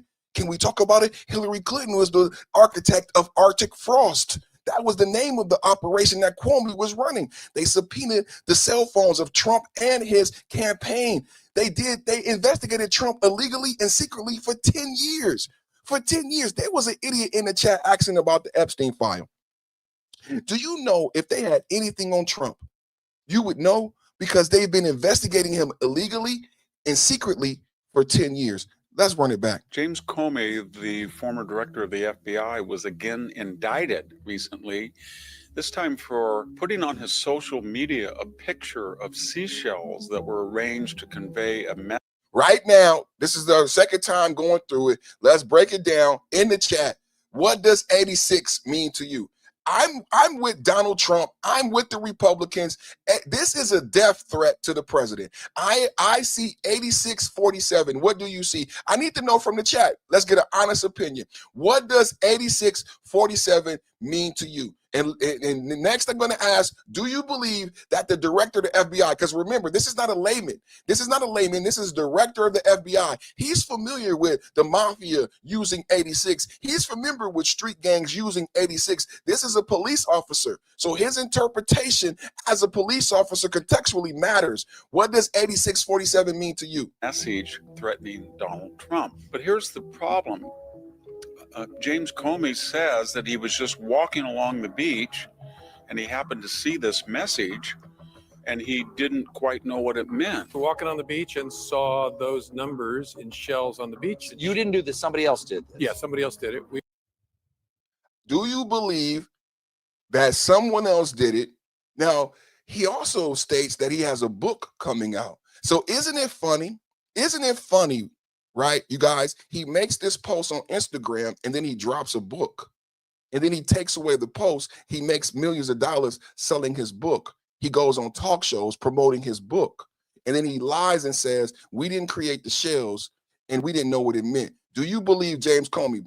Put a 1 in the chat if you think James Comey is a liar. Put a 1 in the chat if you think James Comey is a liar and knowingly threatened the president. This message, and he didn't quite know what it meant. We're walking on the beach and saw those numbers in shells on the beach. You didn't do this, somebody else did this. Yeah, somebody else did it. We were on a walk preparing for this week to roll out of my book. Yep. She looked at it and said, why'd someone put their address in the sand? All right. And then we stood at it trying to figure, looked at it, trying to figure out what it was. Why someone put their address in the sand? Do you believe that? Do you believe that? This is the head of the FBI, a career police officer. Do you believe a career? See, it's one thing to say a joke and say, oh, no, I don't know what it means. This is a career police officer. You have to believe that a career police officer, head of the FBI, does not recognize 8647 as a potential threat. And if you are an FBI agent and you don't recognize this, you shouldn't be a cop, because how can you protect me if you don't understand this could be a potential, I say a potential threat. And that's enough for a president who's had 3 assassination attempts and been shot in the ear. Hello? That's enough for a president. And just the White House correspondent dinner, someone tried to kill him again. So this is not light for a president when had, 4 assassination attempts. I apologize, chat. I apologize. I said 3. I'm thinking about Butler, Indiana. I'm thinking about the guy who just got life imprisonment for the golf course. And I'm thinking about the other one. I forgot. We got 4 attempts on his life. Yeah, somebody else did it. We were on a walk preparing for this week to roll out of my book. Yep. She looked at it and said, why'd someone put their address in the sand? All right. And then we stood at it trying to figure, looked at it, trying to figure out what it was. Well, why would he put something on social media if he didn't know what it meant? So excellent question to everybody in the chat. It was staged. I agree. Like I said, he had a book coming out. And why would an ex-FBI agent, the head of the FBI, put something on social media if he didn't know what it meant? Do you guys hear that? Isn't that a great question? But why would he put it on social media? Do you know you can go to jail for that? Do you know you can go to jail for that? So you don't know what 8647 means, right? He says he doesn't know what 8647 means, right? He didn't know he thought it was an address. Why would you then post it on social media a week before your book comes out? And all right. And then oh, that's a great comment. Oh, that's a great comment, Ray Ray. Oh, that's a great comment, Ray Ray. Oh, that's a great comment, Ray Ray. Oh, that's a great comment. God damn. That's a great comment, Ray Ray. Oh, that's a great comment. He should know that as an FBI. Oh, that's a great comment. We stood at it trying to figure, looked at it, trying to figure out what it was. Well, why would he put something on social media if he didn't know what it meant? But so what Ray Ray is saying, it doesn't excuse it. So just because he claims he didn't know what it meant, it doesn't excuse the actual nature. Woo! Good job, Ray Ray. W chat. Can I get W chat? Excellent job. Excellent job. It's in a larger context. It's really disturbing. Remember that he went before the House Judiciary and Oversight Committee, and he testified about all the aspects of the Russian collusion case and all the misadventures of the FBI. On 245 occasions, James Comey said, I don't know. I don't remember. The FBI, the head of the FBI, took the 5th. What do you plead? 5th? I take the 5th? Huh? The head of the FBI took the 5th. F-I-F, 5th? What did he do? He took the 5th. F-I-F, 5th.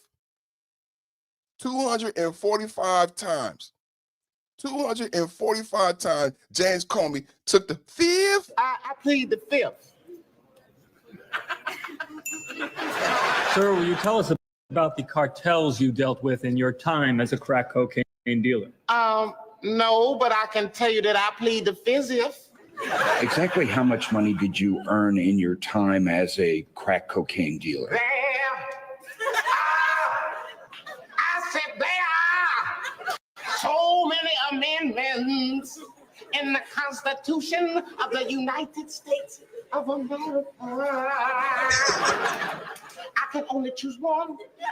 One. I can only choose one. I plead the fifth. I plead the fifth.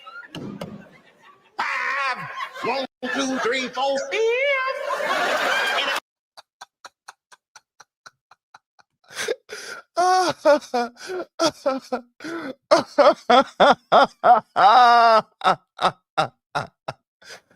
Look at James Comey. Look at James Comey swearing in. James Comey getting ready to take the fifth. Look at him, got his hand up. I plead the fifth. James Comey, head of the FBI. What do you say? 245 times. Of the Russian collusion. Not Dave Chappelle, not a drug dealer, your FBI. Under Obama, under Hillary, under Biden, your FBI, 245 times plead the fifth.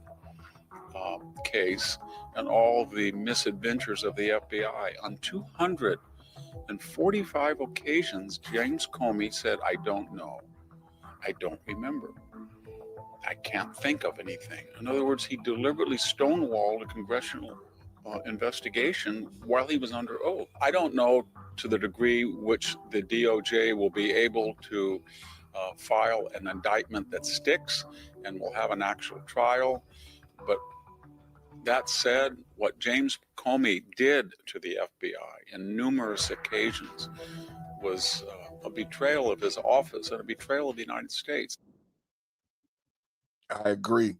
Put a 1 in the chat if you agree. Put a 1 in the chat if you agree. Now, what I was sharing with everybody is that Trump issued a new ultimatum today, and that On Wednesday, May 6th,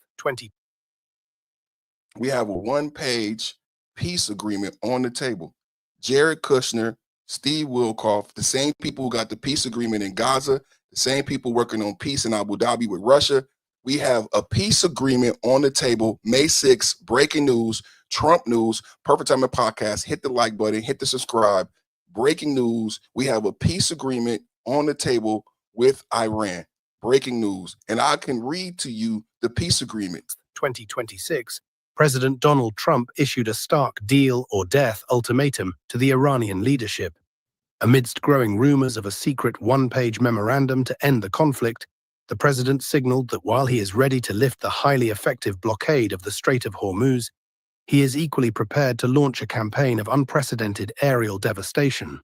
Trump says, assuming Iran agrees to give what has been agreed to, the already legendary epic fury will be at an end, and the highly effective blockade will allow the Hormuz Strait to be open to all, including Iran.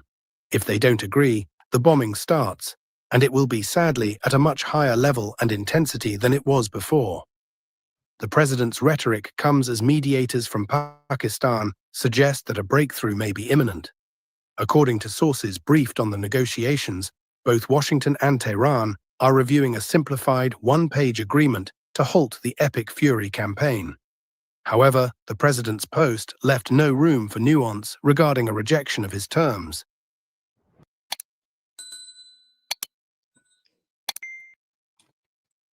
So we have a 1-page peace agreement on the table, and I have the 1-page peace agreement that you guys can read, and I'll read with you. So we have, as of May 26th, breaking news on the Perfect Timing Podcast. Breaking news on the Perfect Timing Podcast. As of May 26th, the United States and Iran reportedly nearing a 1-page point memorandum of understanding, a MOU aimed at ending the 2-month war. Key details of the proposed agreement, negotiated by U.S. envoys Steve Wilkoff and Jared Kushner alongside Iran. The draft memorandum includes the following pillars: an end of hostility, a formal declaration of the end of the war, and including Lebanon, home of Hezbollah. 30-day negotiation window. Signing this memo would trigger a 30-day period to finalize detail on nuclear restrictions, unfreezing of assets, and permanent sanction measures. Nuclear moratorium. Iran would commit to a moratorium on nuclear enrichment, ship its stockpile of highly enriched uranium out of the country. sanctions relief. In exchange, the U.S. would lift certain sanctions and release billions of dollars in frozen Iranian funds. Straits of Hormuz. Both nations would gradually lift restrictions on shipping and naval blockades in the vital waterway. Current status of restrictions. U.S. President Donald Trump paused a naval mission, Project Freedom, that we reported here first Monday, Mega MAGA Monday. Today is Mega Wednesday. Mega MAGA Wednesday. Double tap hit the like button. Reopened the Straits of Hormuz, citing great progress. However, he warned that if a deal is not reached, U.S. forces will resume bombing at a much higher level and intensity. This is the one-page agreement. I don't even know how many of you even know about this. I don't even know how many people really know about this because this came out today. A lot of people may be just now hearing about Operation Project Freedom, but this is breaking news as of May 26. Donald Trump, Steve Wilkoff, Jared Kushner, you know, he's married to Donald Trump's daughter. But Steve Wilkoff and Jared Kushner are the same people who got us peace in Gaza, got all the hostages returned. Do you know Trump got all the hostages returned, even the dead bodies? The Hamas was keeping dead bodies hostages. Steve Wilkoff, Jared Kushner were part of the group who got all of the hostages returned, including the bodies, so they could have burials. Double tap hit the like button. These same individuals, Steve Wilkoff and Jared Kushner, have been the individuals in Russia and Abu Dhabi in trilateral peace talks. When unbeknownst to us, in February 28th, when we invaded Iran, Starmer and Macron come out and say, we are not with America invasion of Iran. Starmer does a press conference sitting next to Zelensky, but they are giving Ukraine bombs and they are bombing Russia. We are trying to get peace with Russia. Everybody keeps talking about, oh, Trump is not being faithful to NATO. You need to understand what's really happening on the geopolitical, on the global level. We invade Iran February 28th. None of the NATO allies help us. They don't even give us access to the bases. Beyond that, Spain, Pedro Sanchez calls my president a terrorist. Italy, prime minister, says she's not with America. Starmer sits next to Zelensky and says the EU needs to be with Ukraine because we are more focused on Putin and we can't focus on Iran. These are the facts of the matter. And to support that meeting, they gave the Ukraine weapons and to undermine American peace agreement. Do you guys understand what I'm saying? The EU purposely has been bombing Russia, using Ukraine as a proxy, undermining the American-Russian peace agreement because, and this is Starmer's words, and this is Macron's words, even Hillary Clinton in Munich echoed these same things. I guess she's European. They do not like the fact that in the peace agreement that Steve Wilkoff, Jared Kushner, and Russia are coming up with, it looks like that Russia and America will benefit monetarily. I will repeat, Starmer, the EU, and Macron and NATO have an issue. As you understand, let me tell you this. As I say trilateral talks, what you need to understand is that EU and NATO is not at the table with the peace agreement because we spent the lion's share. Now think about this. America is the one who spent $300 billion in the Ukraine. How pissed would you be if America says, I'm going to start trilateral peace talks with Russia, but I'm not going to include the people who were the reason why we went to war with Russia via the Ukraine in the first place? So our peace talks don't include Macron. Our peace talks don't include Starmer. Our peace talks don't include Sanchez in Spain, who don't pay shit into NATO. So when you hear about Starmer and the EU and how they feel about they don't like the peace agreement, they don't like what Steve Wilkoff and Jared Kushner is doing, it's because it doesn't include them. They don't have a voice in this peace agreement. They didn't have a voice in the peace agreement in Gaza. But they didn't have a play in Gaza either. The reason they didn't like the peace deal in Gaza is because, again, they fear that America and Israel will benefit monetarily off the peace agreement in Gaza. I'm here to tell you, we gonna make some Epstein money. We getting Epstein money. They're getting Epstein. Yeah, we're going to make money in Gaza with beachfront property. Yeah, we're going to make money in Israel. Yeah, we're going to make money in the Ukraine. Yeah, we're going to make money with Russia. Part of the peace agreement is Russia comes back into the G8. But this is before we took the Straits. This is before the resurgence of the petrodollar. We were negotiating bringing Russia back into the G8 and Russia using the dollar. But now everybody has to use the dollar. And we getting Epstein money. We're getting Epstein money. We're getting Epstein. Everybody is using. There's a resurgence of the petrodollar. These talks I'm talking about in Abu Dhabi with Russia precede our invasion into Iran.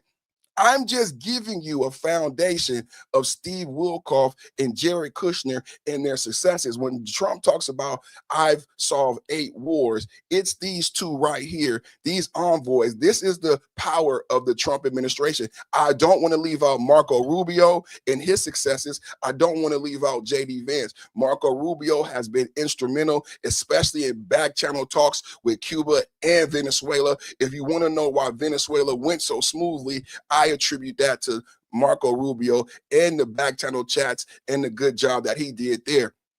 So let's get deeper into this as we talk about whether or not this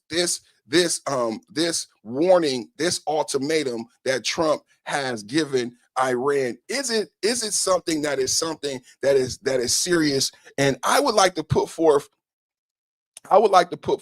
my understanding and share with you why you watch my show, why you subscribe, right? Why you watch my show, why you subscribe. Let's get into it, man. So I've asked numerous times, how long will we be in the region, right? Because I've stated, and Trump has stated, today I played a video where Trump stated that Iran is starving because we have the Straits of Hormuz blocked, and the blockade is blocking not only oil, but it's blocking supplies like flour, like wheat, like bandages, like supplies, like insulin, like saline, like antibiotics. Similarly, the same thing is happening in Cuba. So Iran has television. Iran could see what's happening in Cuba. Cuba has a 96,000 backlog. Pregnant women in Cuba can't have babies. The same thing is happening in Iran, but it didn't just start in February 28th. It's going back to the 10-day war. They killed over 35,000 people because people were protesting. The social contract in Iran has broken, right? If you're wondering why we have a peace agreement, it's because Iran can't get food and can't pay their soldiers and can't. Remember, we almost didn't get America. George Washington was a general in the army, and George Washington was about to defect back to the Europeans because we couldn't pay the army, right? And George Washington ended up being president, but for a long time, he was give and go, because we couldn't pay the soldiers until someone figured out how to get them paid. That's what type of status we're having right now in Iran, because when a soldier can't get paid, a soldier's wife doesn't eat and a soldier's kid goes hungry. That's what I mean about the social contract. When wealthy people, no matter how much money you have, you still can't afford a loaf of bread. I'm talking about 400% inflation. Right, that's the result of the blockade. That's the result of supply chains being disrupted by bombing. So, with the context of that, I say, how long will America be there? Because that is why we're getting peace, because the longer we're there, the more the people starve. The same as in Cuba, right?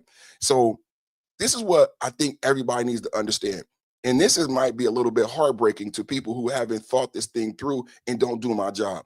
So I said, we have 3 airships there now, because you hear a lot of leftists talking about Iran needs to be over. I want us to leave Iran. Let me break some hearts right now. And this earlier I said, is there anyone in my chat who is from the military who can back up what I'm about to say? The tonnage. The U.S. has 3 aircraft carrier strike groups in the region for the first time since 2003. I might put that in the chat. I'm going to keep going. I need you guys to listen. I said the U.S. has 3 aircraft carriers strike groups in the region for the first time since 2003. The USS Gerald R. Ford, the USS Abraham Lincoln, and the USS George H.W. Bush. This is over 200 aircraft and 15,000 personnel sitting on Iran's doorstep. I'm asking you again, is anyone from the military in the chat? And the question is, how long will we be there? The Trump Post. On Truth Social this morning, Trump confirmed the pause to finalize a complete and final agreement with Iran, but warned if they don't agree, the bombing starts at a much higher level and intensity than before. The blockade. While the escort mission Project Freedom is paused, the U.S. naval blockade of Iran port is still 100% active. We have already redirected 34 ships. So this is what I'm saying. If we have 3 aircraft carriers there and we have 15,000 troops, and this is the first time we've had that many troops there and that much tonnage there since 2003, does anybody know logistically how long it would take? And let me give you an example of what I mean when I say how long we're going to be there. Does anybody know how long it took for the drawdown in Afghanistan? I bring up a lot how Biden failed in Afghanistan, but a lot of people don't know logistically how difficult it is, right, to do a military drawdown. And now I am saying to you, the military presence that we currently have, we haven't had, not what we had in Afghanistan. We haven't had a military presence in the Middle East this large since 2003, going back to Bush. So what I'm asking you is, does anyone know how long it took for the drawdown and for us to leave Afghanistan? Because I'm talking about the tonnage. I'm talking about the raw metal and the people, and how long it will take to get that amount of people, the human people, that amount of metal, that many aircraft carriers. And I want to know, how long did it take to do the drawdown in Afghanistan? And understand that we have more equipment in Iran now than we had in Afghanistan. Does anyone know? It's a very good question. Yeah, Biden's withdrawal was disgusting. So it took 18 months.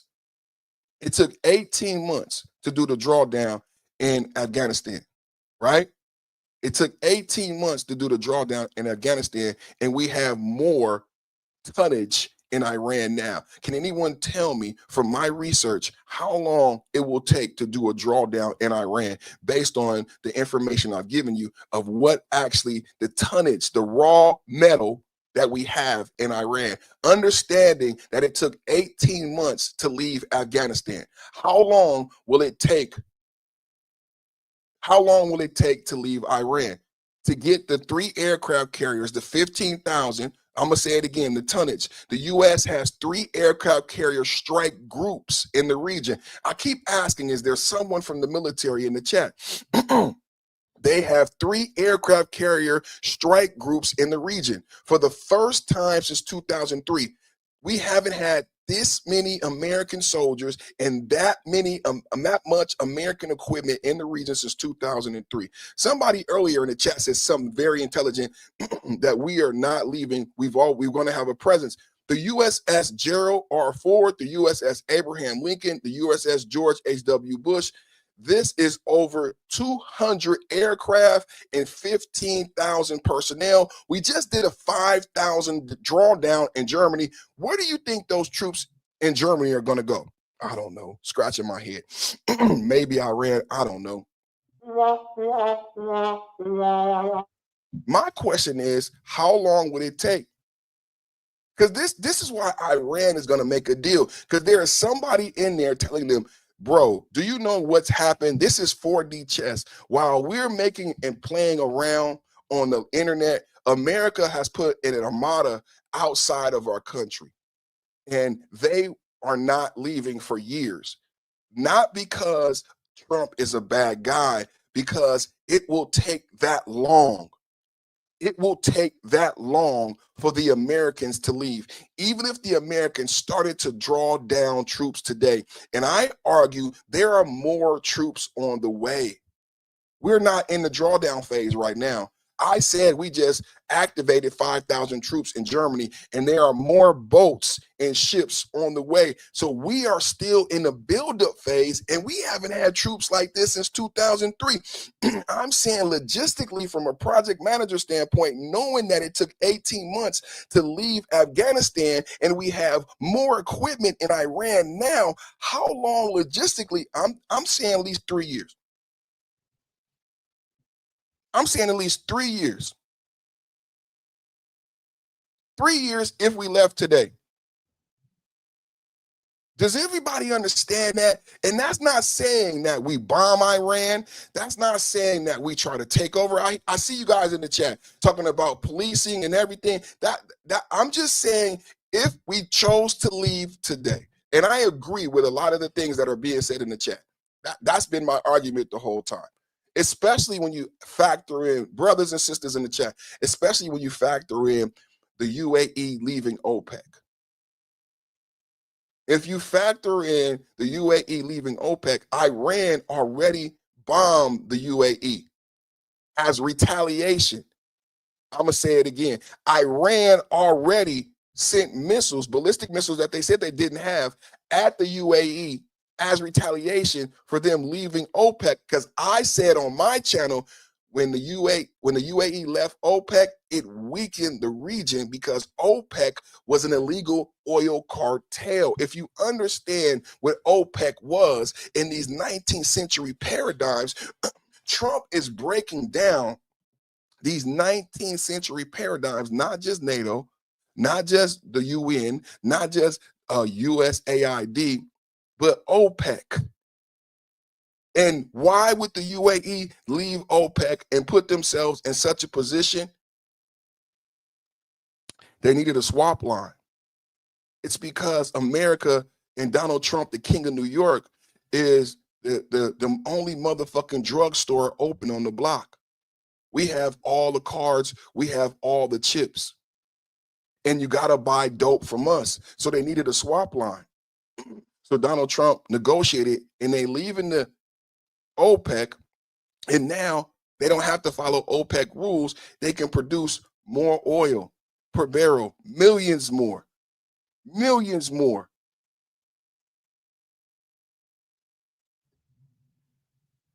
How long will it take for them to leave? How long will it take for them to leave? I don't believe they're going to leave if you think about what I just said and how disrupting OPEC's illegal cartel helps America and America's economy. So I think the people in the chat are very intelligent. Can I get a W chat? I think the people in the chat are on to something if you include everything that I've taught you. If you include everything that I taught you. I mean, think about, some of you are new here, but you should hit the like, share, subscribe. Think about what I taught you about 1944 and who had control of Iran first. Who had control of these waterways first? What I taught you was, in 1944, after World War II, Russia had control of Iran. Russia had control of these waterways.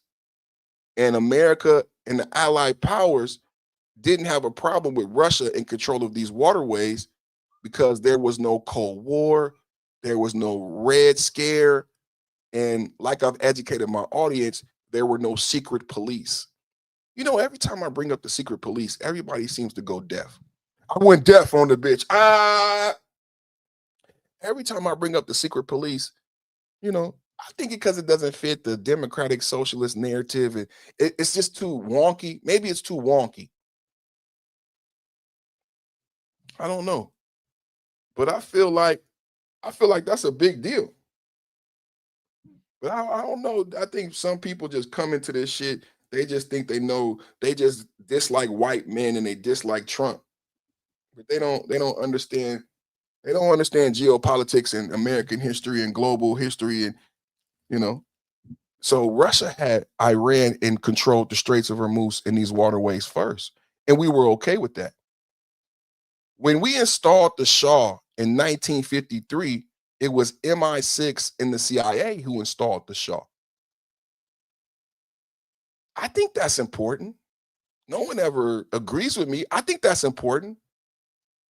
I think how the globe changed, as I talk about my theory, how there is a new West and how the globe is changing now. I think it's important how the globe changed from 1944 to 1953. And we had the inception of secret police. And I'll even bring in Mossad, because people are on this Israel kick. We didn't have secret police. But in 1953, the people who installed the Shah are the MI6 and CIA. And we have the KGB, we have Mossad, we have secret police now. The globe is very different. The globe is very different. And the results are seen in the 1960s. In Vietnam, in the Watergate. I mean, we see how the world changes. How the secret police and how the secret police operate, not only in America, how that changes politics and geopolitics. The Dirty Shah was installed by the MI6 and the CIA in 1953. It makes sense in 1979 that the Ayatollah Khomeini comes to power, political power. It was an election. It was a campaign. It was a great campaign. Because if you think going back to 1944, the Russians and then the Americans had disrupted Iran from controlling that waterway and making the money. Ayatollah Khomeini comes to power because they say, I'm not only going to kick out United States, America, Europe, but I'm gonna get you revenge.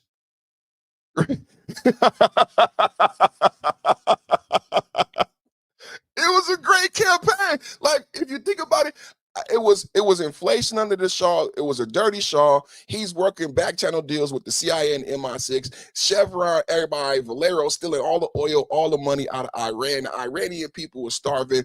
The Ayatollah Khomeini had a great campaign. I will not only kick out them, but I will get revenge in the form of jihad. So Ayatollah Khomeini comes to power in 1979, 1980. They take the U.S. embassy. Everybody on every channel, why did we go to Iran? Why did we go to Iran? Why did we go to... Please stop listening to The View. Please stop listening to Sonny and women about this topic. They don't know what the fuck they talking about. They swore revenge. It's called a jihad. And it makes sense after everything they went through. That's why he came to power. They wanted revenge. It makes sense they want revenge. It makes sense they want revenge. It makes sense. Stop saying why we're in Iran.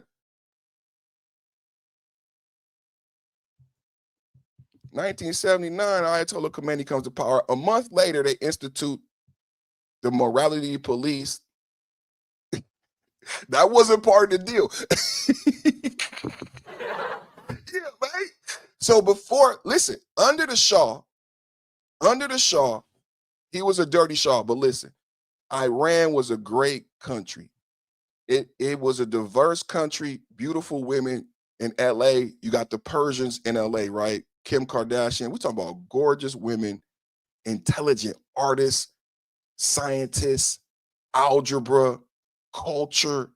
I mean, I don't know why CNN doesn't talk about this, but we're talking about the Persian, one of the oldest, richest, and I don't mean rich, not just in money, but rich in all of the things I'm explaining, culture, music, art, just one of the richest on the planet, bro. And under the Shah, before Ayatollah Khomeini and the theocracy and the morality police, you had Iranians who were Jewish, who were Christian, who were Catholic, who were Kurdish, who were Muslim, all creating, all being artists and scientists, all learning, all living and loving together. They don't tell you this, but under the Shah, Iran was not this Muslim theocracy where a Kurdish woman can get unalive for not wearing her hijab correctly. It wasn't that. But in 1979, Ayatollah Khomeini said, I will get revenge, but he did not tell them about the theocracy in the morality police. They installed the IRGC 30 days later after Ayatollah Khomeini came to power. Yay! Ayatollah Khomeini!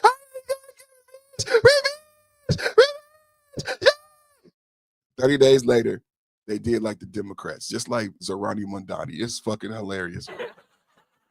They pulled a Zohrani Mamdani. They pulled a Obama. I'm going to give you free health care. I'm going to give you free health care. Oh, can't give you free health care. But you promised to. Oh, can you do single payer? I'm going to give you single payer. Oh, can't do single payer. So what did we get? Obama, what did we get? Do we get free healthcare? No. Do we get single payer? No. What do we get? You get a brand new law. You get a mandate. And if you don't fucking buy healthcare, we're going to take your fucking taxes. Huh? Huh? But you told me you love me. You said, I am so in love with you. That's what you said, Barack. You said you love me. You said, I am so in love with you. I do what you want me to, except free health care. You didn't get free health care, motherfuckers. You didn't get single payer, motherfuckers. You got a brand new law, a mandate. Give up, pay up, bitches, bitches, pay up, bitches, or we gonna take your taxes. America, a mandate. You're the Democrat. You said hope and change. You said you're putting me in. You're taking my taxes. You're putting me in handcuffs. But Obama, my mama, what are you doing? Obama, quantitative easing. What is that? Quantitative easing. What is that? So in 1979, the Ayatollah Khomeini comes to power. Guess what else happens in 1979? Remember when I taught you about 1944? And remember what I taught you about the secret police? In 1979, Russia invades Afghanistan. So in the beginning of 1979, in January, February, Ayatollah Khomeini comes to power. In December of 1979, Russia invades Afghanistan. Why is this important? Russia stays in Afghanistan for 20 years, trying to establish a similar stronghold in the Middle East. What happens in Russia and Afghanistan? Anybody? It's a lot of smart people in the chat. What happens in Afghanistan? Anybody remember, Charlie? What happens with Russia? This is geopolitics. And I haven't brought up Israel. I haven't brought up the Jews. You notice I haven't brought up Israel. I haven't brought up the Jews. For all the people who say Bibi Netanyahu did this, can you tell me who got us to spend? If Bibi Netanyahu, please tell me who got us to spend $300 billion in the Ukraine? Because that was under Biden's administration. So who fucking tricked America into believing we should fear Russia to the point of spending $300 billion in the fucking Ukraine after Biden was playing dirty in the Ukraine? His son was on the board of Burisma. They both getting pussy in the Ukraine. They both getting backdoor money and deals in the Ukraine. They're part of Zelensky being installed in 2014 because that's when he was vice president. How the fuck and who the fuck got us to go to war in Ukraine for $300 billion? We only spent $25 billion in Iran so far. Everybody keeps saying Putin, Bibi tricked us. Trump is stupid. We spent $25 billion in Iran, $300 billion in the Ukraine. Well, who the fuck was stupid then? Who the fuck tricked us then? Why the fuck was we in the Ukraine? The logic, it's just the lack of logic that everybody has. No one has logic. No one. Who tricked us into going to Ukraine? Okay, we can have a talk about who tricked us into going to Israel. It's no trick. I'm breaking down everything about why we're in Iran and Israel doesn't come up. But let's talk about who tricked us into going into Israel. But if we're going to have that talk, who tricked us into the $300 billion debacle in the Ukraine with a nuclear power? Iran is not a nuclear power. We're there to stop them from becoming Russia is a nuclear fucking power.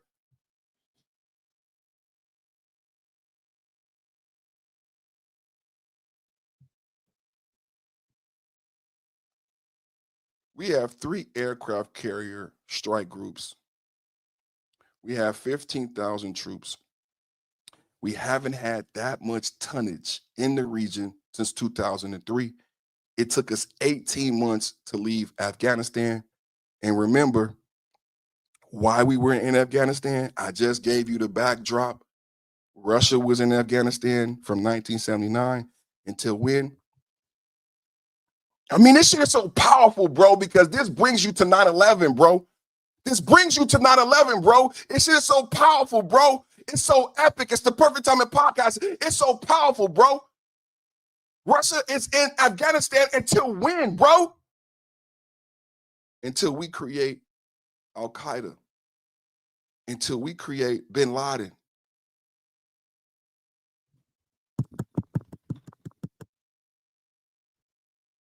Hello? Hello? Bueller? Anyone? Bueller?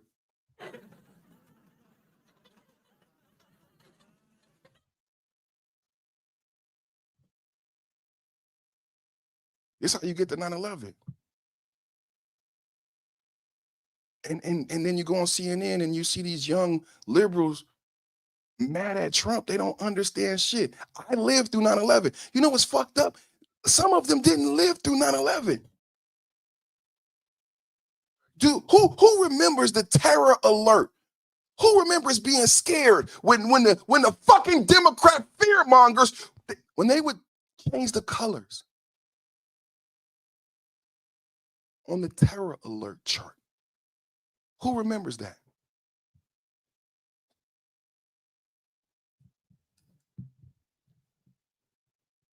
All right.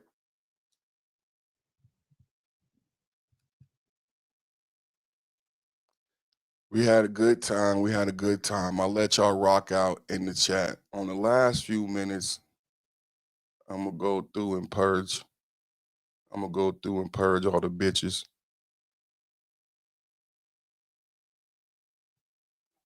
The last few minutes, I'm going to go through and purge all the bitches. I'll let y'all rock out in the chat.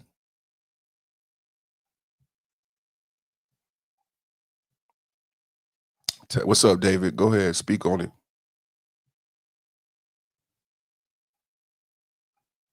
Oh, man, Billy. Billy, that's a great comment. That's a great comment. Russia got their ass whooped. That's a great comment.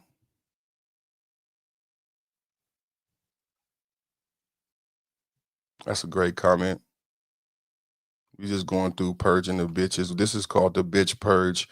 We let the chat rock out while doing my soliloquy because I can't, you know, manage the chat and do my sermon. So when I be preaching and it be flowing, so I'll say I got the best chat. This is the #1 channel for geopolitical debate. Hey, you guys, David. Hey, you guys, Billy. Did you see this? All snipe.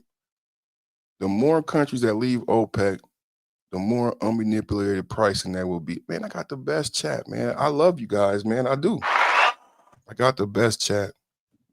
I got the best chat. I got the best chat, man. Shout out to you guys. Billy, David, all of you guys, bro. Billy the Kid, man. King David. I say 48 months. Thank you, man, for paying attention and active listening. Yeah, my research found that it would take 2 to 3 years to draw down the amount of equipment that we have now safely. And this is like from a project manager logistical statement. It's not like people don't understand from logistics and project. You can't just move 3 aircraft carriers and 200 ships and do it safely. Like, look at what Biden did. If you don't do it right, think about it, yo guys. This is not even like for debate and conjecture. Like the trolls have left. It's just family in the house right now. All the trolls have left. So think about it, man. We're not even fucking around. We being honest. We grown men. I'm talking about safely moving 3 aircraft carriers, 15,000 troops, 200 planes, so that we can use them again.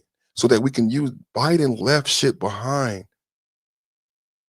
Biden left shit behind. So from a logistical project manager standpoint, if you're talking about getting that equipment back to secure ports, that it's viable to be used again in future conflict, yeah, that's gonna take some motherfucking time.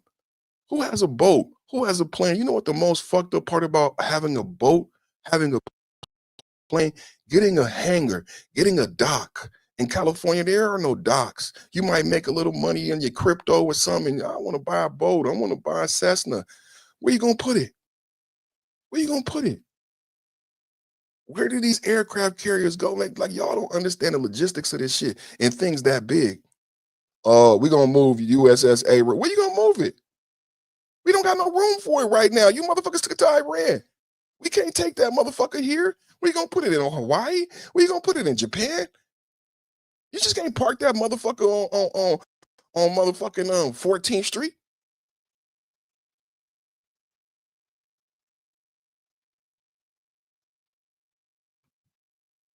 And this is why Iran is coming to the table and making a deal, bro. Because we will bomb their motherfucking ass and we not leaving. We not going no fucking where, bro.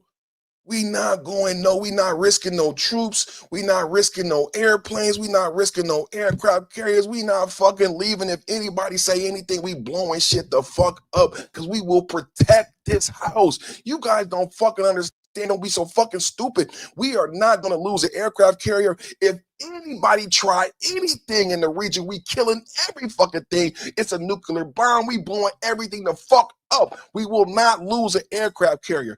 Donald Trump will not lose an aircraft carrier. We will decimate. We will go to war with Russia, China. Fuck everybody. We will not take a motherfucking loss. Who is smoking crack, bro? Who don't know white men? Who don't know power? Who don't know America? We not fucking leaving, bro. God.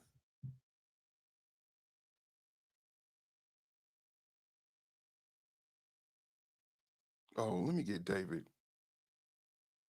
Let me get David.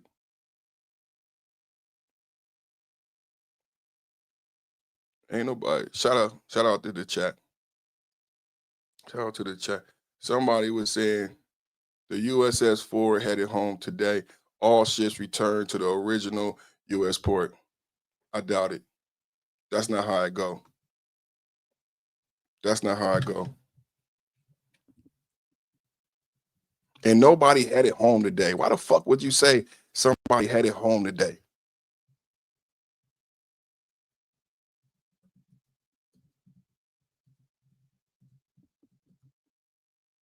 They just gonna stay empty. That don't even sound like you must be poor. No, not all ships return to their same port. That's just easy. Well, I deal with boats and planes and trains and automobiles. David, you were a good guy for a little while, but you're getting blocked. You were a good guy. You were a little bit of fun, but you're getting blocked. All the ships don't go back to their same port. People be trying to sneak in and try to be on my side. Y'all be full of shit. Motherfuckers be full of shit. All the ships ain't going back to their same port. That's just logistics. That's just logistics. That's not how shit work. You move shit around. You move shit around. That's why it takes years to draw down if you do it correctly. If you do it correctly, Biden didn't do it correctly. Motherfuckers be playing possum. They be acting like they be your friend in the chat, and they really don't be your friend. They be acting like they your friend in the chat. They really don't be your friend, man. I built this barbecue shit, and this the motherfucking thanks I get. I built this barbecue shit, and this the motherfucking thanks I get. You know what I'm saying? I built this barbecue shit. You know what I'm saying? Don't get barbecue. Don't get barbecue. Barbecue or mildew. I built this barbecue shit. And this the motherfucking thanks I get. I built this barbecue shit. Me. That's who. Who do I trust? Me. That's who. Who do I love? Me. That's who.